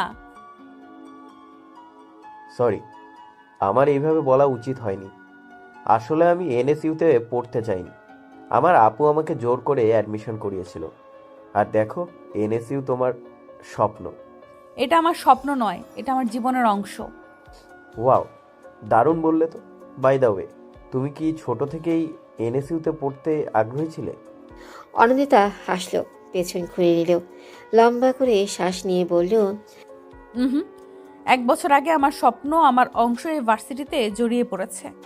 আসিম বুঝতে পারল না প্রচণ্ড পেঁচানোর কথা বলে মেয়েটা নিজেকে সংযত করল, অধিক প্রশ্নে বিরক্ত না হয়ে যায়। হাত দিয়ে কপালে স্লাইড করে বলল, এবার এক্সাম কেমন হলো? ভালো। বাই দ্য ওয়ে, আমরা কি বন্ধু হতে পারি? কথাটা একদম বাচ্চাদের মতোই বলল, যেন কোনো বাচ্চা ছেলে চকলেটের জন্য অনুরোধ করছে। অনিন্দিতা প্রশস্ত হাসল। আসিম কিছু বলবে তার আগে একটা ঝাঁঝালো কণ্ঠ ভেসে আসলো। আসিম? ঘুরে তাকালো আসিম, নির্ভীককে দেখে মৃদু হাসল। জি স্যার। আজ তো ভার্সিটি অফ ছিল, হঠাৎ কী কারণে আসলে? এমনি এক্সাম দেখতে এসেছিলাম। গত বছরের তুলনায় এবার অনেক হার্ড হয়েছে। হ্যাঁ, আচ্ছা তোমার কি মনে হয় এবার এক্সাম দিলে তুমি টিকবে? আসিম হাসলেও জোরালো কনফিডেন্স নিয়ে বলল, অবশ্যই। মনে আছে গতবার না পড়েই এক্সাম দিয়েছিলাম, তবুও টপ লিস্টে ছিল আমার মার্ক। কনফিডেন্স ভালো, তবে ওভার কনফিডেন্স ভালো নয়, না হলে জীবনে পিছিয়ে যেতে হয়। কথাটা আনন্দিতার গায়ে এসে লাগলো, কারণ নির্ভীকের কথাটা বুঝতে পেরেছে সে। কথাটা তাকে অ্যাটাক করে বলা, তবুও মন খারাপ করলো না, কারণ ড্যাম শিওর এবার চান্স হবেই। নির্ভীকের সাথে আরও কিছুক্ষণ কথা চলল আসিমের। এক মুহূর্তের জন্য আনন্দিতা ভেবেছিল নির্ভীক প্রশ্ন করবে আসিমের সাথে তার পরিচয় কি করে, তবে তার কিছুই হলো না। হাসিমের সাথে হেসে কথা বললেও অনিন্দিতার প্রতি আগ্রহ নেই তার। চোখ দুটো ছলছল করছে। অনিন্দিতার মনে হলো মরণ বুঝি খুবই সোজা। কারো অবহেলা হৃদয়কে এতটা ব্যথিত করে জানাই ছিল না। পরীক্ষা দিয়ে নিজের জন্য যতটা না টেনশন হয়েছে তার থেকে 1000 গুণ টেনশন হচ্ছে অনিন্দিতার রেজাল্ট নিয়ে। যদিও নির্ভীক নিজে দুটো এক্সাম পেপার দেখেছে, তবুও নির্ভীকে টেনশন হচ্ছে। অনিন্দিতার পাগলামিতে বিরক্ত সে, আর কত সহ্য করবে? এমন পাগলামি কারোই কাম্য নয়। একটাই ভয় শেষমেশ ভয়ঙ্কর কিছু না হয়ে যায়। অন্যদিকে 4 হাত পা তুলে দিয়ে আরাম করছে অনিন্দিতা। কোথায় মুখে টেনশনের কালো রেখা পড়বে তা না, সুশ্রী মুখটা আরও বেশি চকচকে হয়েছে। সারা বেগম সকাল সকাল তুমুল চটেছেন। বছরখানেক হয়ে গেছে বাপের বাড়ি যান না উনি। সবাই রাজি থাকলেও অনিন্দিতা রাজি হয় না। দাঁত কামড়ে এই বাসাতেই পড়ে থাকে। হীরের ভীষণ মন খারাপ। কারণ মামাতো ভাই পৃথিবীর উপর বেশ বড়সড় ক্রাশ খেয়ে আছে। যদিও বয়সের ফারাক বছর 6 তবুও পৃথিবীর সাথে মারামারি করে। হীরের সন্দেহ আছে পৃথিবীও তাকে পছন্দ করে। এই তো 3 মাস আগে মামার বাড়ি থেকে ঘুরে এসেছে। 3 মাস যেতে না যেতেই গত সপ্তাহে পৃথিবী তাদের বাসায় চলে এসেছে। তবে একদিন থেকেই চলে গেছে, যা বড্ড পীড়াদায়ক। অনন্দিতার বাহু ঝাঁকিয়ে পড়ল। প্লিজ আপু, চলো প্লিজ। তুমি না গেলে আব্বু যাবে না, আর আমারও যাওয়া হবে না। আমি যাব বলেছি তো। আপু, যদি সকাল 10টার পর গিয়ে বিকেল 4টার আগে ফিরে আসে তাহলেই যেতে পারি। আপু, এটা কি করে সম্ভব? কেন সম্ভব নয়? 10টার পর বের হলে 2টো বেজে যাবে পৌঁছাতে। 4টার আগে ফিরবো কি করে? এটা সম্ভব? তাহলে আমার যাওয়াটাও অসম্ভব। হীর রেগে গেল, কোলবালিশটা ছিটকে ফেলে দিল। অনন্দিতা কিছু বলল না, ডায়েরি হাতে লেখালেখি করতে লাগলো। হীরের রাগ আকাশের চূড়ায়। ডায়েরিটা ছিঁড়ে ফেলতে পারলে শান্তি হতো। গটগট শব্দ তুলে চলে গেল। অনন্দিতা দীর্ঘশ্বাস ফেল, মনে মনে সকলের কাছে ক্ষমা চাইল। বাসায় না থাকলে নির্ভীককে দেখবে কি করে? সপ্তাহে একবারও তো দেখা মিলে না। একটু দেখার জন্য কত ছলচাতুরি করে ওদের বাসায় যায়। প্রতিবারই আশাহত হয়, কারণ নির্ভীক তার রুম থেকে বেরই হয় না। চারুলতার থেকে জানতে পেরেছে নির্ভীক নিজেকে আড়াল করতেই পছন্দ করে, তাই অতটা মন খারাপ হয়নি। এটা হয়তো নির্ভীকের সহজাত অভ্যাস। অনন্দিতার ভাবনার মাঝেই ঝাঁঝালো কণ্ঠে শাহানার ডাক। ডায়েরিটা খুলে নিয়ে নাক ডুবায় মেয়েটা। নির্ভীকের রক্তের ঘ্রাণ যেন প্রাণকে সতেজ করে দিল। বিচিত্র অনুভূতি হয়, এই রক্তই তো তার প্রাণ, নির্ভীকের অংশ। যেখানে নির্ভীকের পায়ের ধুলোকণা ঠোঁটে শুষে নেয়, সেখানে রক্ত তো হৃদয়ে চেপে নিবে। দরজায় বাড়ি পড়তে হকচকিয়ে উঠে অনন্দিতা। দ্রুত কাবারে ডায়েরিটা রেখে দেয়। শাহানা প্রচণ্ড ঝাঁজে বললেন, তুই কি চাস আমি আমার বাপের বাড়ি না যাই? তা কেন হবে? তাহলে যেতে চাচ্ছিস না কেন? আমার এই বাসা ছাড়া কোথাও থাকতে ইচ্ছে করে না। তোমরা যাও না, বাধা দিয়েছে কে? তিক্ত হয়ে ওঠেন শাহানা। হাতের কাছে থাকা ঘড়িটা ছুঁড়ে ফেলে দেন। অনন্দিতা অবাক চোখে তাকিয়ে বলেও, এটা আমার প্রিয় ঘড়ি আম্মু। চুপ, একটা কথাও বলবি না। আমার ইচ্ছের কোনো মূল্য আছে তোর কাছে? আম্মু, তুমি এমন কেন ভাবছো? আমি বাসায় থাকি, তোমরা যাও না। শাহানার কানে সে কথা গেল না। ঝমঝমিয়ে কাঁদলেন উনি। হিত ছুটে আসলো, মাকে জড়িয়ে ধরে অনন্দিতার দিকে লাল চোখে তাকালো। মেয়েটা কি কেঁদেছে? অনন্দিতা ফোঁস করে দম ফেল। একটা মানুষের জন্য স্বার্থপর হয়েছে আজ। একটু দেখার জন্য প্রাণটা মরিয়া হয়ে ওঠে। আরশাদও কয়েকবার ফোন করে বলেছে, কিন্তু অনন্দিতা সে কথাই শোনেনি। বিকেলের দিকে চারুলতা আসেন, বাসায় ছিলেন না উনি। কাজের মেয়েটা জানালেও অনন্দিতার জন্য শাহানা কেঁদে ভাসিয়েছেন। এক প্রকার ভয় পেয়ে গিয়েছিলেন অনন্দিতার কোনো ক্ষতি হলো নাকি, সে আশঙ্কায় ছুটে এসেছেন। সাহানা, কি হয়েছে বলো তো? কেঁদে নাকি চোখ লাল করে ফেলেছ? আপা, কি বলবো বলো তো, মেয়েটা হয়েছে এক পাষাণ। কি সব বলছো এসব? অনেক কি করেছে এমন? জানোই তো, 1 বছরের বেশি সময় বাপের বাড়ি যায় না। মা অসুস্থ, বলা যায় না কি হয়, অথচ মেয়েটা যাবে না বলে দিয়েছে। চারুলতা একটু ভাবলেন, তারপর চকচকে চোখে বললেন, থাক না, মেয়েটা যখন যেতে চাচ্ছে না, জোর করে না যাই ভালো।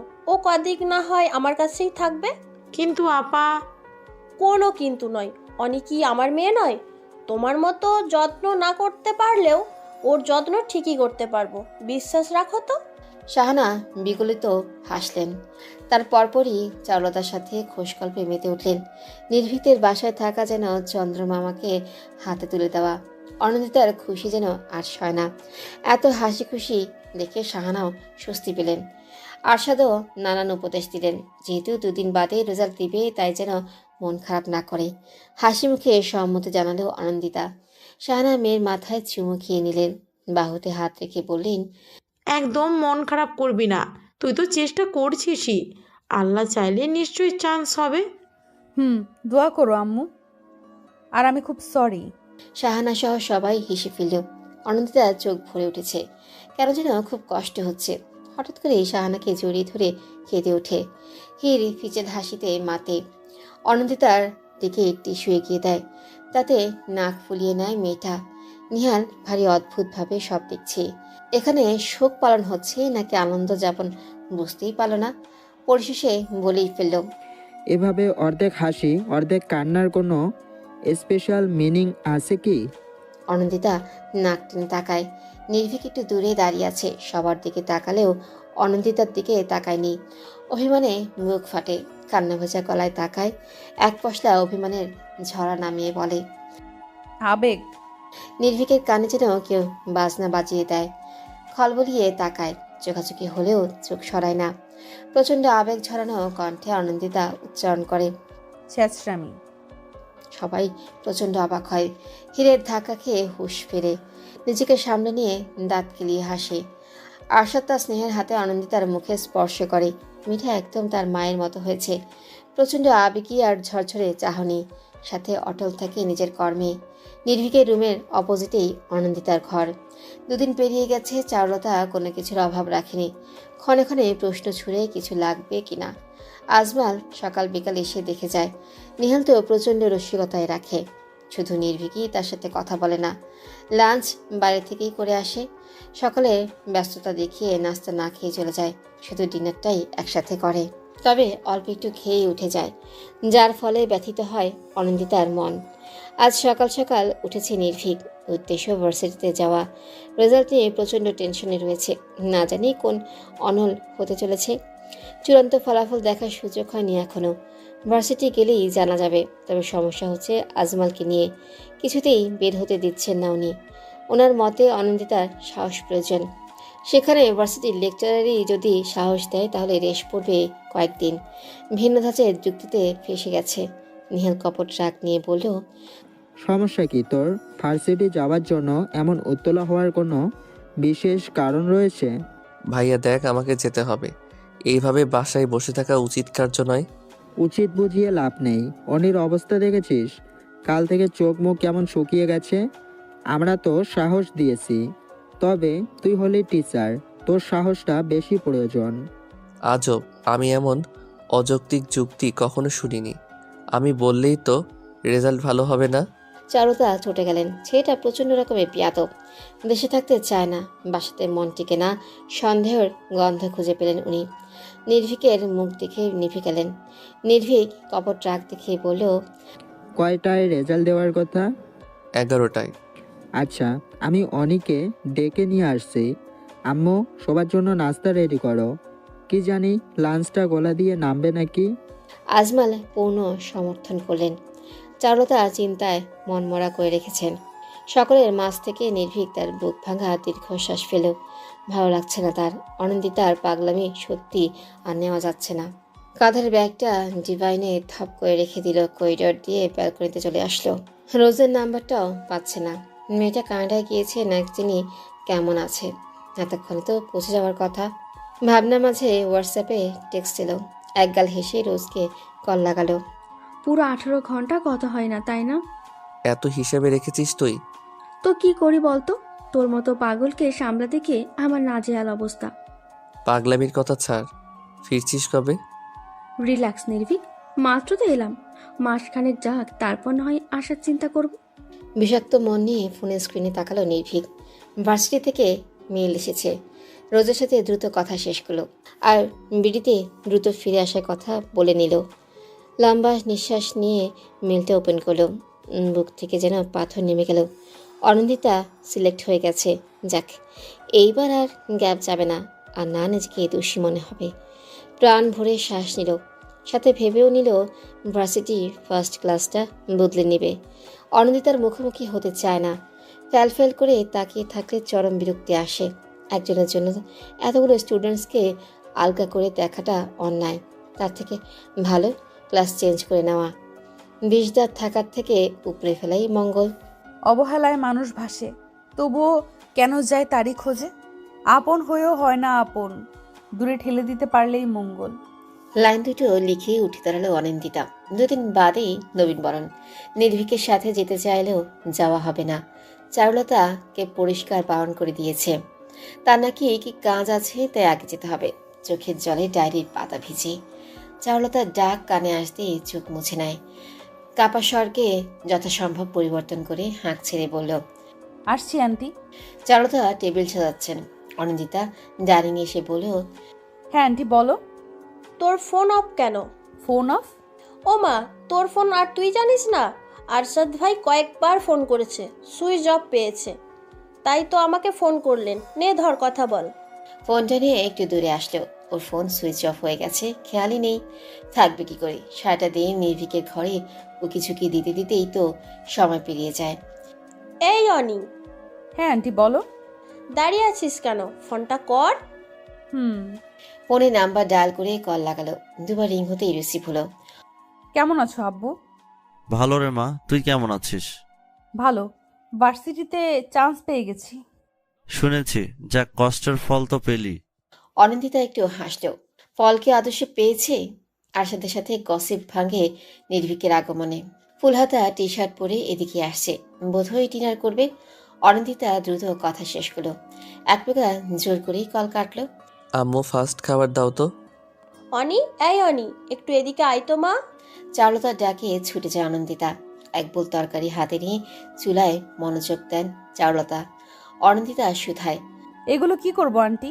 একটু কষ্ট করে সবাইকে সার্ভ করে দে মা, চুলায় ক্ষীর বসিয়েছি। অনন্দিতা মাথা কাত করে সম্মতি জানায়। আর চোখে নির্ভীক তা দেখছিল। কেউ না থাকলে অবশ্যই উঠে যেত। এখন ওঠা সম্ভব নয়, তাই দাঁতের দাঁত চেপে বসে রইল নির্ভীক। স্থির হয়ে বসে থাকায় চকচক করে উঠল চোখ। আনন্দে চোখ দুটো ছলছল করছে। একটা ছোট বাটিতে তরকারি বেড়ে নিয়ে নির্ভীকের প্লেটের কাছে রাখে। কিছু না বলে খাওয়ায় মনোযোগী হয় নির্ভীক। আর প্রাণ ভরে দেখে মেয়েটা। এটা যে তার স্বপ্ন, নির্ভীককে নিজ হাতে পরিবেশন করে খাওয়াবে। এই যে ছোট ছোট ভালোবাসা শব্দ নির্ভীকের জন্য জমিয়ে রাখা। নির্ভীক কি কখনো বুঝবে না এই ভালোবাসা? নাকি কালের আবর্তনে হারিয়ে যাবে বহু থেকে বহু দূরে? অনি, তুমিও বসে পড়ো। আন্টি আসলে না হয়। কোনো কথা নয়, এখনই বসো। নেহালের কথাতে অস্বস্তি নিয়ে বসে পড়ে। পাশের চেয়ারে বসাতেই যেন নির্ভীকের আত্মা কেঁপে উঠল। দ্রুত গিলতে রাখলো। বিষয়টা খেয়াল করলেও অনিন্দিতা এক বুক কষ্ট নিয়ে বললেও, আমি একটু রুম থেকে আসছি। ব্যবসা গরমে ফ্যান অফ করে রেখেছে অনিন্দিতা। রুমের টেম্পারেচার কন্ট্রোলের ব্যবস্থা থাকলেও তা গ্রহণ করছে না সে। কারণ তার প্রিয় মানুষটি বাসার সামনে ছোট্ট বাগানের রোদ্দুরে দাঁড়িয়ে আছে। কারণ হিসেবে নিজেকেই দায়ী মনে হচ্ছে। হয়তো ভেবেছে ড্রয়িং রুমেই বসে আছে অনিন্দিতা, আর অনিন্দিতার মুখোমুখি হতে চায় না নির্ভীক। সাধারণ মানুষ বলেও কি গণ্য করে না তাকে? যন্ত্রণায় বুক ফাটা আর্তনাদ আসতে চায়। লুটিয়ে পড়ে মেঝেতে, সাপের মতো পাক খেতে থাকে। কোথাও যাওয়া প্রয়োজন, যেখানে চিৎকার করে বলা যাবে। ঘড়ি কাঁটা ঢং ঢং করে বেজে উঠল। কাছের মসজিদ থেকে সুমধুর আজান ভেসে আসছে। নিজেকে ঠিকঠাক করে মাথায় ঘোমটা টেনে উড়ু হয়ে বসে সে। ততক্ষণে চারুলতার ডাক পড়ে গেছে। অন্যমনস্ক হওয়ায় সে ডাক তার কর্ণপাত হয়নি। চারুলতা জবাব না পেয়ে ছুটে এসেছেন অনিন্দিতার ঘরে। পিঠে হাত বুলিয়ে পাশে বসতেন। অনিন্দিতা পেছনে ঘুরে তাকাতেই বললেন, কি রে মা, কি এত ভাবিস? চান্স তো পেয়েই গেছিস, তাহলে চিন্তা কিসের? আমার কিছু ভালো লাগে না আন্টি। দূরে কোথাও চলে যেতে ইচ্ছে করে। সব কেমন ধোঁয়াশা। রুদ্ধদ্বার খুলে কোথায় যাওয়া যায় বলো তো? দূর বোকা, কি সব বলে যাচ্ছিস? আমি তো জানতাম আমাদের অনেক খুব স্ট্রং, বুদ্ধিমতী, অধিক অ্যাটিটিউড সম্পূর্ণ। অনিন্দিতা উত্তর দেয় না। সন্তর্পণে চারুলতার বুকে মাথা রাখে। কষ্ট হচ্ছে খুব। নির্ভীকের দেওয়া দূরত্ব ভেতরটাকে দুমড়ে মুচড়ে দিচ্ছে। নির্ভীকের ডাক ভেসে আসে। চারুলতা উঠে দাঁড়ান। যাওয়ার আগে বললেন, অনি, গোসল করে নে, একসাথে লাঞ্চ করব। কিন্তু ও মা, এখানে কিন্তু কিসের? নির্ভীকটা বিকেলে বের হবে কি জানো কোথায়? ওর সাথে ঘুরে আসবি। নিহাল তো সকাল থেকেই লাপাত্তা। অনিন্দিতার চোখ মুখ শক্ত হয়ে যায়। ভেতরের ভালো লাগাটা প্রকাশ করতে পারছে না। হঠাৎই মনে হয় নির্ভীক তাকে নিবে না। নির্ভীকের প্লেটে খাবার বেড়ে দিচ্ছে চারুলতা। তখনই উপস্থিত হয় অনিন্দিতা। ভেজা চুল পিঠময় ছড়িয়ে আছে, মুখে নেই কোনো প্রসাধনী, যে কারো নজর কাটতে সক্ষম। চারুলতা তো বলেই ফেলেন সুন্দরী কন্যা। নির্ভীক কথার পৃষ্ঠে একবার তাকিয়েছিল, পরিশেষে মুখ ঘুরিয়ে নিয়েছে। একটু জন্য হলেও স্বস্তি পেল মেয়েটা। কারণ নির্ভীক আজ উঠে চলে যায়নি, বরং সাধারণভাবেই খেয়েই যাচ্ছে, শুধু ওর দিকে তাকাচ্ছে না। আজমল অফিসে আছেন, লাঞ্চ টাইমে ফোন দেন রোজ। এখনও ফোন দিয়েছেন, তাই দূরে সরে গেলেন চারুলতা। নির্ভীকের দিকে বারবার তাকাচ্ছে, অথচ নির্ভীকের হেরফের নেই। তাই খাওয়ার দিকে দৃষ্টিপাত করলো সে। হঠাৎ ভেসে আসলো চিরচেনা শীতল কণ্ঠস্বর। অনিন্দিতা। এই একটি কণ্ঠ যে কারো মনে বসন্ত জাগিয়ে দিতে পারে তা বোধহয় ভাবেনি ছেলেটা। মুখে খাবার থাকায় তালুতে উঠে যায়। দ্রুত পানি এগিয়ে দেয় নির্ভীক। একটু গাঢ় কণ্ঠে বলে, এত অমনোযোগী কেন? বড়সড় দুর্ঘটনা ঘটাবেন নিশ্চিত? মাথা নিচু করে নেয় অনিন্দিতা। কান দিয়ে যেন আগুন বের হচ্ছে। হঠাৎ কেন লজ্জা লাগছে? অনিন্দিতা শুনুন। প্রচন্ড অবাক হয়ে তুতলে যায় অনিন্দিতা। চোখ দুটো গোল আকার ধারণ করেছে। নির্ভীক একটু হাসে। এই প্রথম অনিন্দিতার মুখোমুখি হাসলেও নির্ভীক। হঠাৎ এমন পরিবর্তন অনিন্দিতার অন্তঃকরণে ব্যথা অনুভব করায়। কাপা ঠোঁটে বলে, জি। একটা কথা বলি, রাখবেন? বলুন।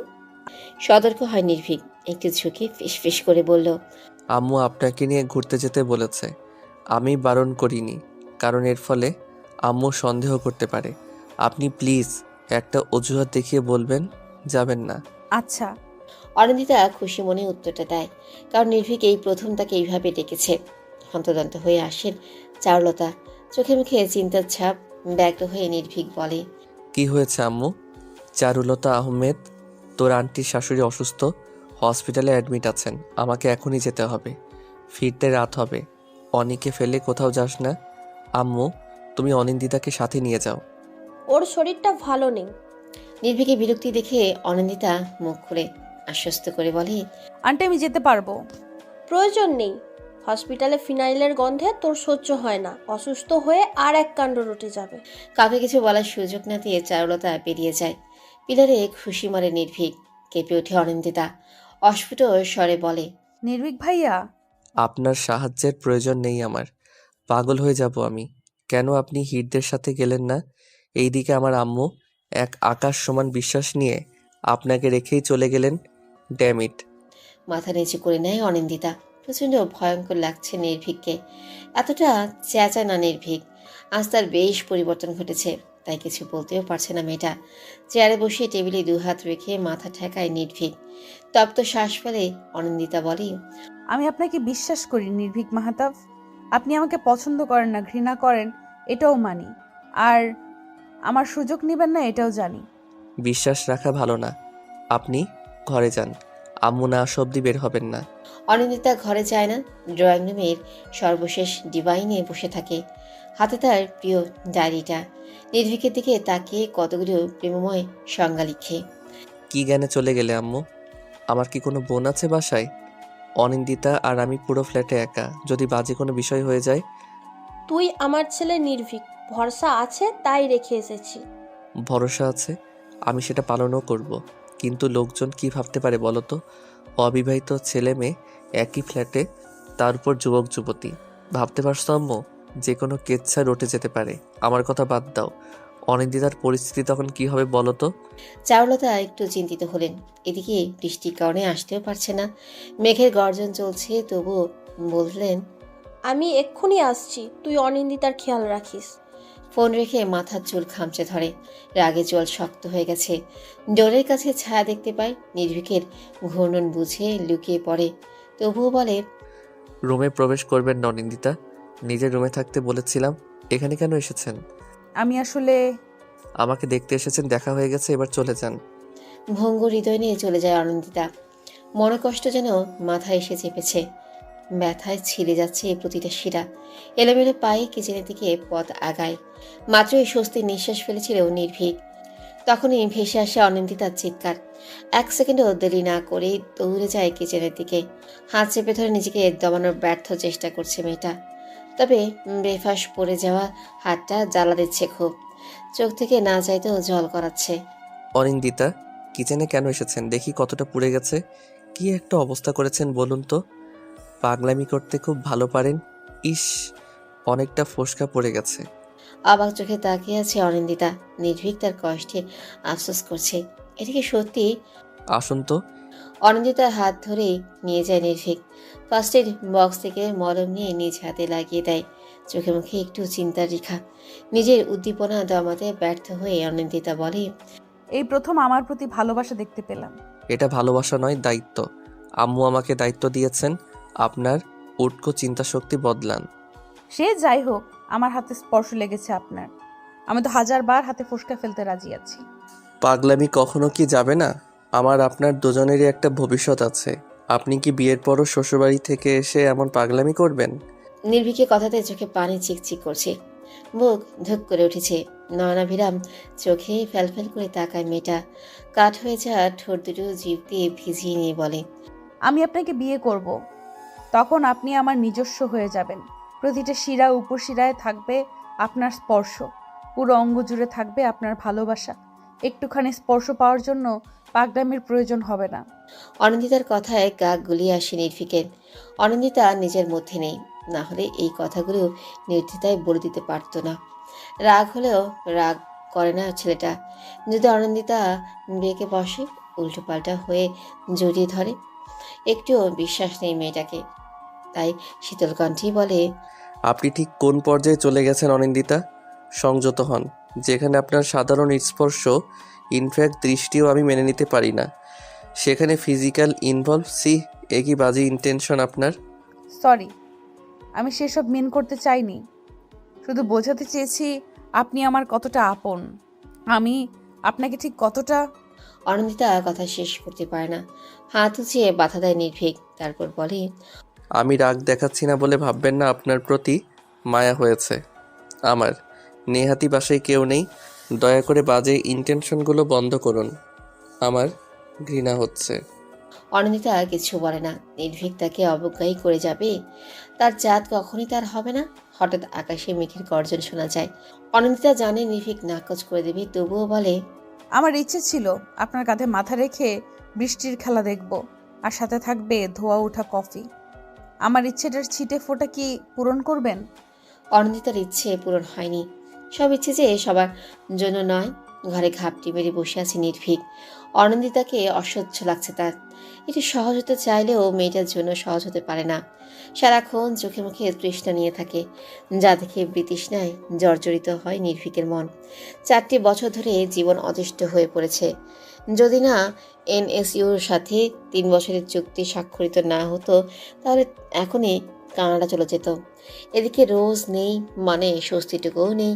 প্রচণ্ড রকমের অসহ্য লাগছে। রাত প্রায় 8টা, এখনও চারুলতা এসে পৌঁছায়নি। নির্ভীকের হাত পা ঠান্ডা হয়ে গেছে। কেউ কিছু বলার সুযোগই পাবে না। তবে যদি কেউ কিছু বলে ফেলে, যদি শব্দটা বড্ড যন্ত্রণার, এই একটা কথা ভেবেই নির্ভীক গুটিয়ে আছে। বাইরে বের হলেই অনিন্দিতা চলে আসে।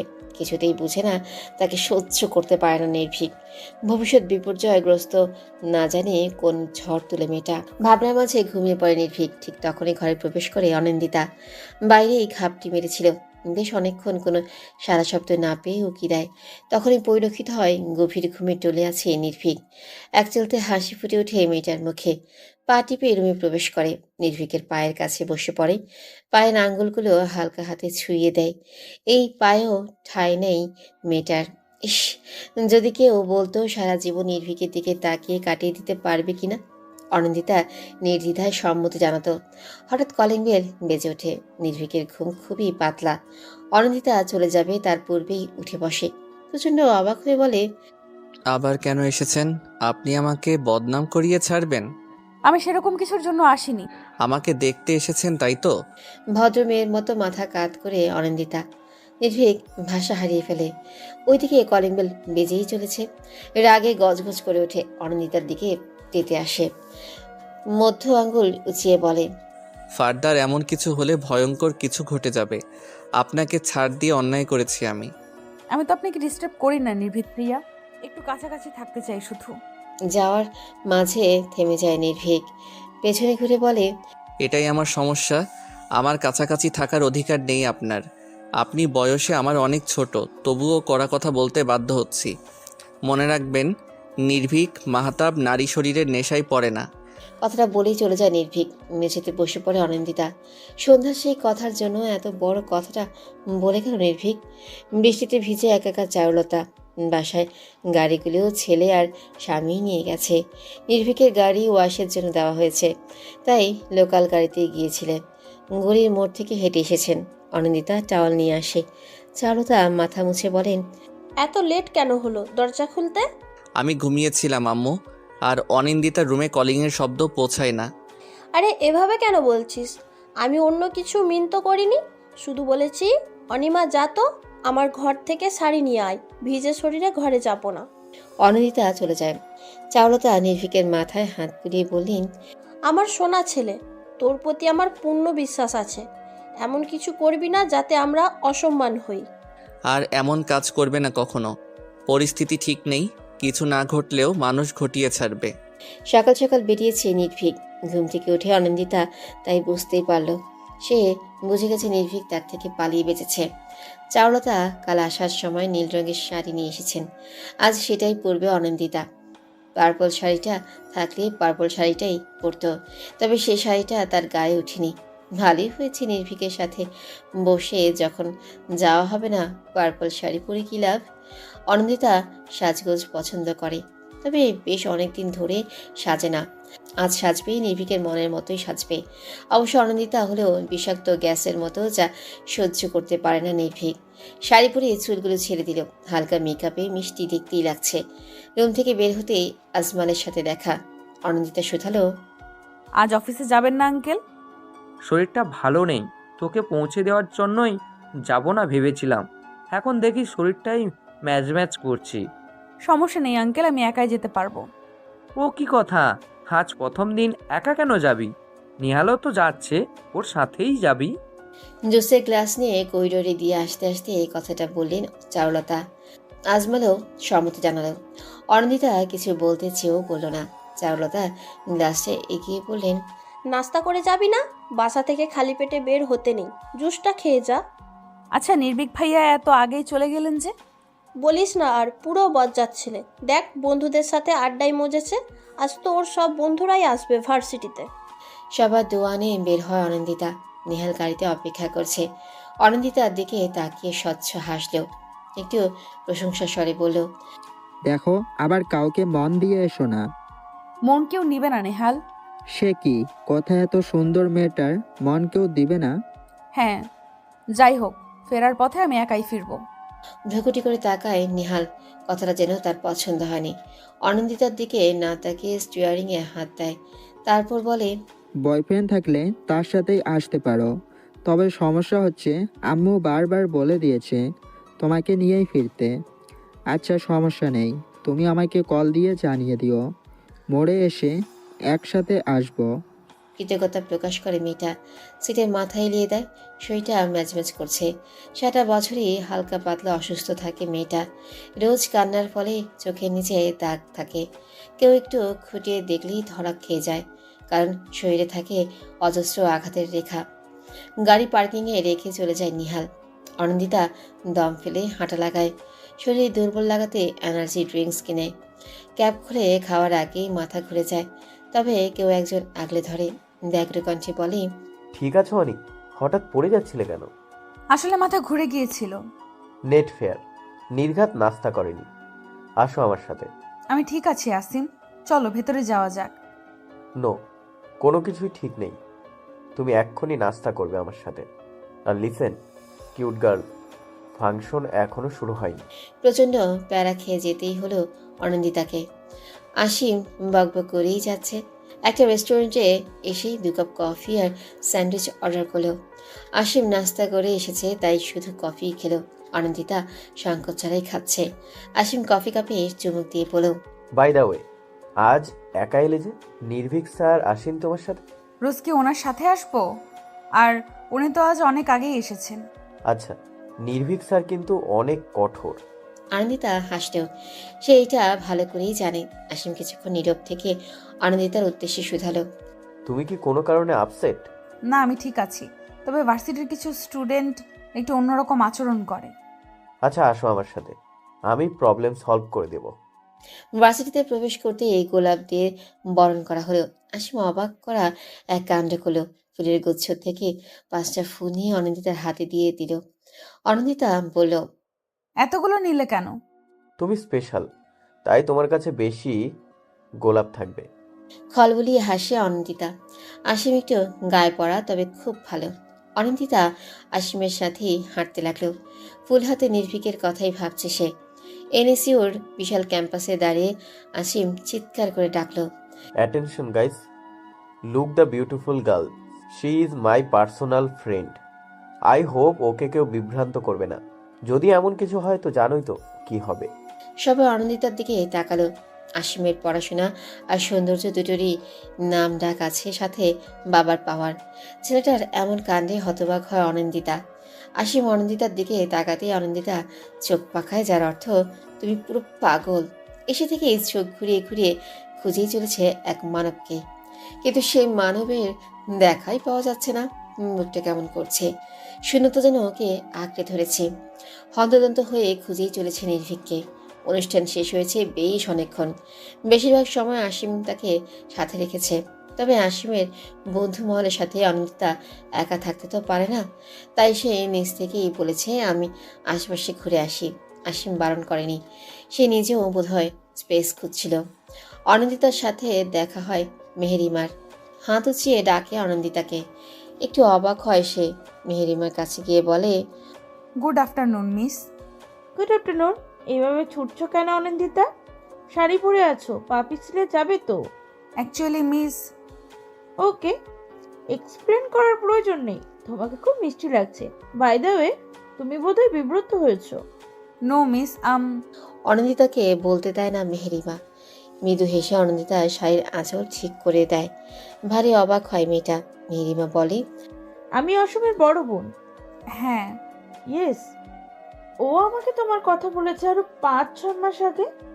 ও, তোমাকে বলতেই হয়, শুধুমাত্র এনএসইউতে অ্যাডমিশনের জন্য 1 বছর গ্যাপ দেওয়া সত্যিই দুষ্কর কাজ। আই এম ড্যাম শিওর তুমি তোমার লক্ষ্যে জয় করবে অতি শীঘ্রই। শুক্রিয়া মিস। ওকে রিয়া, আমি যাচ্ছি।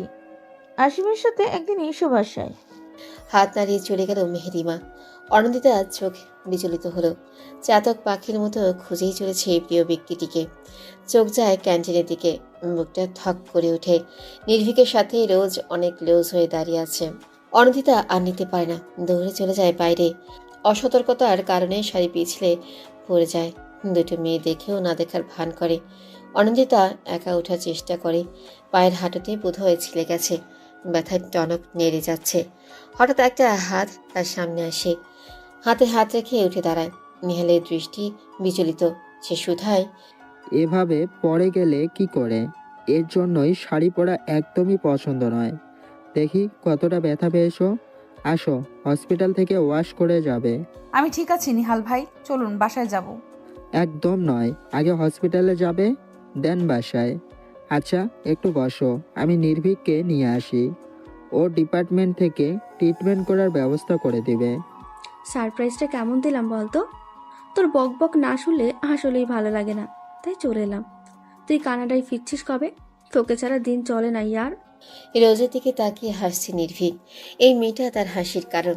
2 দিন আগেই রোজকে বলেছিল ভালো লাগছে না, আর তাই রোজ চলে এসেছে। কৃতজ্ঞতার দৃষ্টি দিয়ে নির্ভীক বলল, মনে হয় না যেতে পারবো আগামী 2 বছর। মাথা পুরো নষ্ট হয়ে যাচ্ছে। অনিন্দিতার পাগলামি বেড়ে গেছে, আমি আর নিতে পারছি না। তুই ওকে সত্যিটা কেন বলছিস না? আমরা কতদিন লুকাবো বিষয়টা? আই ডোন্ট নো ইয়ার, তুই প্লিজ তোর বাসায় ম্যানেজ কর, আমি খুব তাড়াতাড়ি কিছু একটা করব।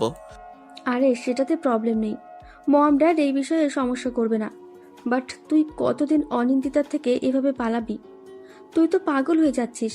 আঙ্কেলকে আমি বলবো কানাডার কথা। নির্ভীক চেয়ার টেনে বসে। রোজ তার মসৃণ হাতে নির্ভীকের মাথায় হাত বুলিয়ে বলে, তুই ঠিক আছিস তো? আমিও আর নিতে পারছি না। আমি কি অনিন্দিতার সাথে কথা বলবো?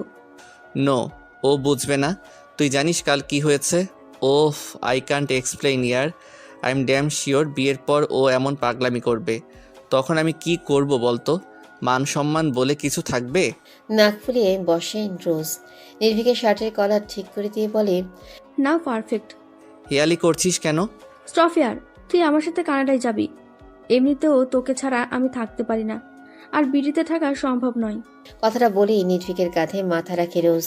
নির্ভীক একটু করে হাসে। স্বস্তিটা এই মেয়ের মাঝেই পাওয়া যায়, তাই তো এত ভালোবাসে। 10 মিনিট খোঁজার পর ক্যান্টিনে নির্ভীকের দেখা মিলে। নিহাল এক প্রকার ছুটেই আসে। নির্ভীকের কপালে ভাঁজের সৃষ্টি হয়। নিহাল পরপর শ্বাস ফেলে ঢকঢক করে পানি পান করে। কি হয়েছে তোর, এভাবে হন্তদন্ত হয়ে আসছিস যে? 10 মিনিট ধরে পুরো ভার্সিটি খুঁজে চলেছি তোকে। আমাকে খুঁজছিস কেন? তোর ফোন অফ। আসলে অনিন্দিতা পরে গিয়ে ব্যথা পেয়েছে। কথাটা শোনার মাত্রই বিষাক্ততা ছেয়ে যায় নির্ভীকের চোখে মুখে। মুখ দিয়ে বিরক্তিকর শব্দ তুলে এই মেয়েটা শান্তি দিবে না। সত্যি দেশান্তর হতে ইচ্ছে করছে। বাসায় ফিরে রেস্ট নিচ্ছে অনন্দিতা। 3 দিন ইউনিভার্সিটিতে যাওয়া লাগবে না বলে দিয়েছেন চারুলতা। নাছরবন্ধা অনন্দিতা পড়াশোনার দোহাই দিয়েছে, যার ফলে আজমাজ বলেছেন কয়েকদিন নির্ভীক তাকে পড়াবে। কথাটা শুনে চোখ চকচক করে উঠেছে। রাত প্রায় 8:30। চারুলতা খাবার নিয়ে এসেছেন। অনেক খাবারগুলো খেয়ে নে তোমা, বেড রেস্ট করতে হবে এই কদিন। আমি নিচে যেতে পারতাম আন্টি, শুধু শুধু কষ্ট করলে তুমি। কথা বাড়াস না মা, খাবার কি খাইয়ে দেব? আচ্ছা। ভাতের লোকমা বাড়ি দেয় চারুলতা। অনন্দিতা সন্তর্পণে তার মুখে তুলে। ফোনটা বেজে ওঠে। হির ফোন করেছে। রিসিভ হতেই হির বলে, এই আপু, ব্যথা পেলে কি করে? তোমার এনএসিওর প্রথম দিনের নাজেহাল অবস্থা। বাহ, কাকে দেখে পিছলে গেলে তুমি? জিজুর নামটা বলো প্লিজ। থামবি তুই? আশ্চর্য, তোর দিওয়ানা থাকতে আমাকে ফোন করেছিস কেন? গলায় ঝুলে গেলেই তো পারতি। দিওয়ানাটা কে? বাসায় ফিরে আয়, তারপরে বোঝাবো তোকে। আমি তোকে আঙুল দিয়ে দেখিয়ে দিব দিওয়ানাটা কে। ফোন রাখে অনন্দিতা। খাওয়া প্রায় শেষ। চারুলতা বলে, নির্ভীক পড়াতে আসবে, বই নিয়ে বস অনি। ডায়েরি বের করে অনিন্দিতা। নির্ভীকের হাস্যোজ্জ্বল ছবিটা নিয়ে হাসে। উজ্জ্বল শ্যাম রঙের সুশ্রী মুখ নির্ভীকের। আচ্ছা, কোনো মানুষই তো পারফেক্ট নয়, তাহলে নির্ভীকের খামতিটা কোথায়? হাজারো পলক ফেলে ও খামতি খুঁজে পায় না অনিন্দিতা। অনিন্দিতা ঠিক হয়ে বসুন। সদরদরজার ওপাশ থেকে কথাটা বলে নির্ভীক এলোমেলো হয়ে বসেছিল সে। নিজেকে ঠিকঠাক করে নির্ভীককে উদ্দেশ্য করে বলে, আপনি আসতে পারেন। নির্ভীক আসে। অনন্দিতা এক পলক তাকিয়ে চোখ নামিয়ে নেয়। নির্ভীকের দিকে ফ্যাল করে তাকাবে না আর। যথাসম্ভব লুকিয়ে প্রিয় মানুষটাকে দেখে যাবে। ফিজিক্সের বই নিয়ে একটু ঘাটাঘাটি করে নির্ভীক। অনন্দিতাকে বলে, আপনার প্রথম আর শেষ ক্লাসটা আমার, অর্থাৎ ফিজিক্স আর ইংলিশ দুটো ক্লাস রয়েছে, তাই আমি ভার্সিটিতে যা পড়াবো এই 3টে দিন সেগুলোই পড়াবো আপনাকে। আচ্ছা। অনন্দিতার বাড়তি কথা না পেয়ে স্বস্তির নিঃশ্বাস ফেলে নির্ভীক। তবু অনন্দিতাকে একটা বিষয় বলে, এনএস শিওর রুলস কি জানেন? না মানে, আমি তো যেতে পারবো না কয়েকদিন। কথাটা মিনমিনে স্বরে বলেই অনন্দিতা। নির্ভীক ভ্রুকুটি করে তাকায়। অনন্দিতা উদ্দেশ্যে ছিল শুধুই এনএসইউতে চান্স পাওয়া।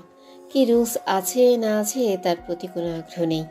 প্রয়োজনেই নির্ভীক বলে, পরপর 3টে সাপ্তাহিক পরীক্ষাতে ফেল করলে সোজা বের করে দিবে, আর পরপর 5টা সাপ্তাহিক পরীক্ষায় 80% নাম্বার না পেলে 10 দিন সময় দেওয়া হবে। যদি সে সময়ের মধ্যে পড়াশোনা কমপ্লিট করে এক্সামে ভালো করেন তাহলেই ভার্সিটিতে রাখবে, আর না হলে বের করে দিবে। তাই আল্লাহর ওয়াস্তে একটু মনোযোগী হবেন।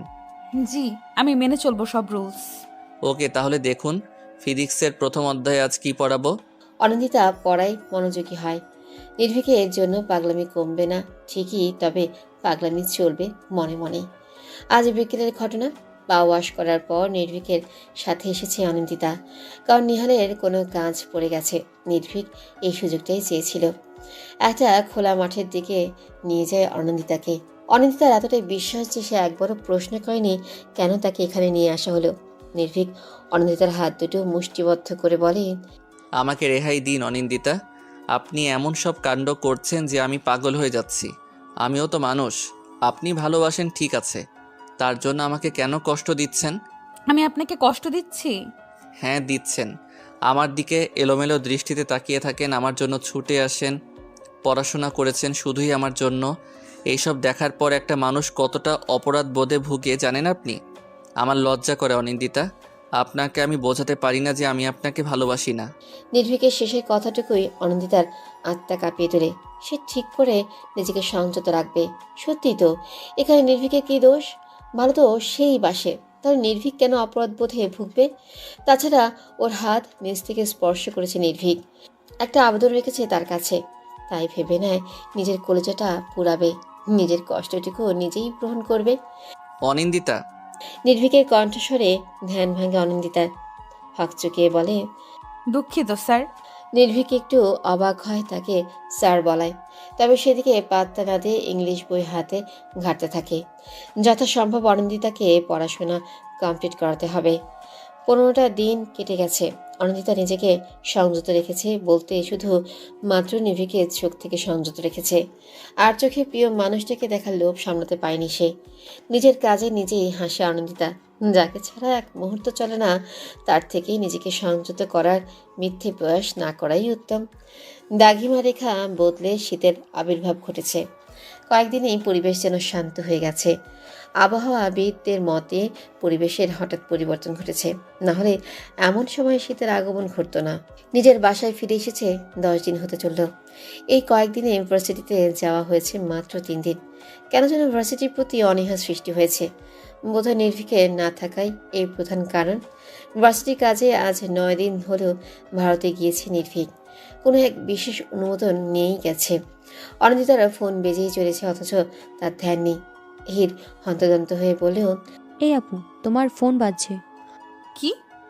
ফোন বেজে চলেছে, ধরো। অনিন্দিতার মাথায় এখনো কথাটা ক্যাচ করেনি।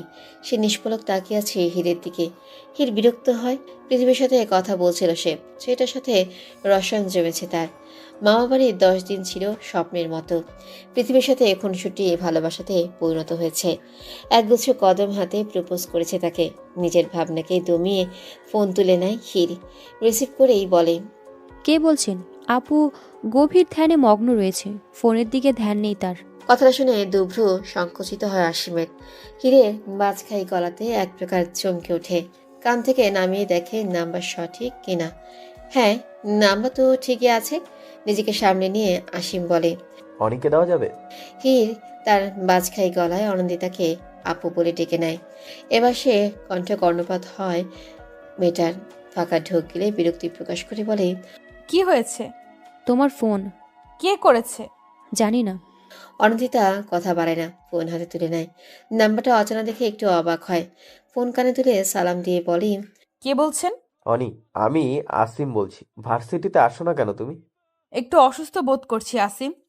অজুহাত না দিলে আসিম অনেক প্রশ্ন করবে, তাই এটাই বেস্ট বলে মনে হয় অনন্দিতার। তাছাড়া সত্যিই সে অসুস্থ। সারা বছরই ঠান্ডা জল লেগেই থাকে।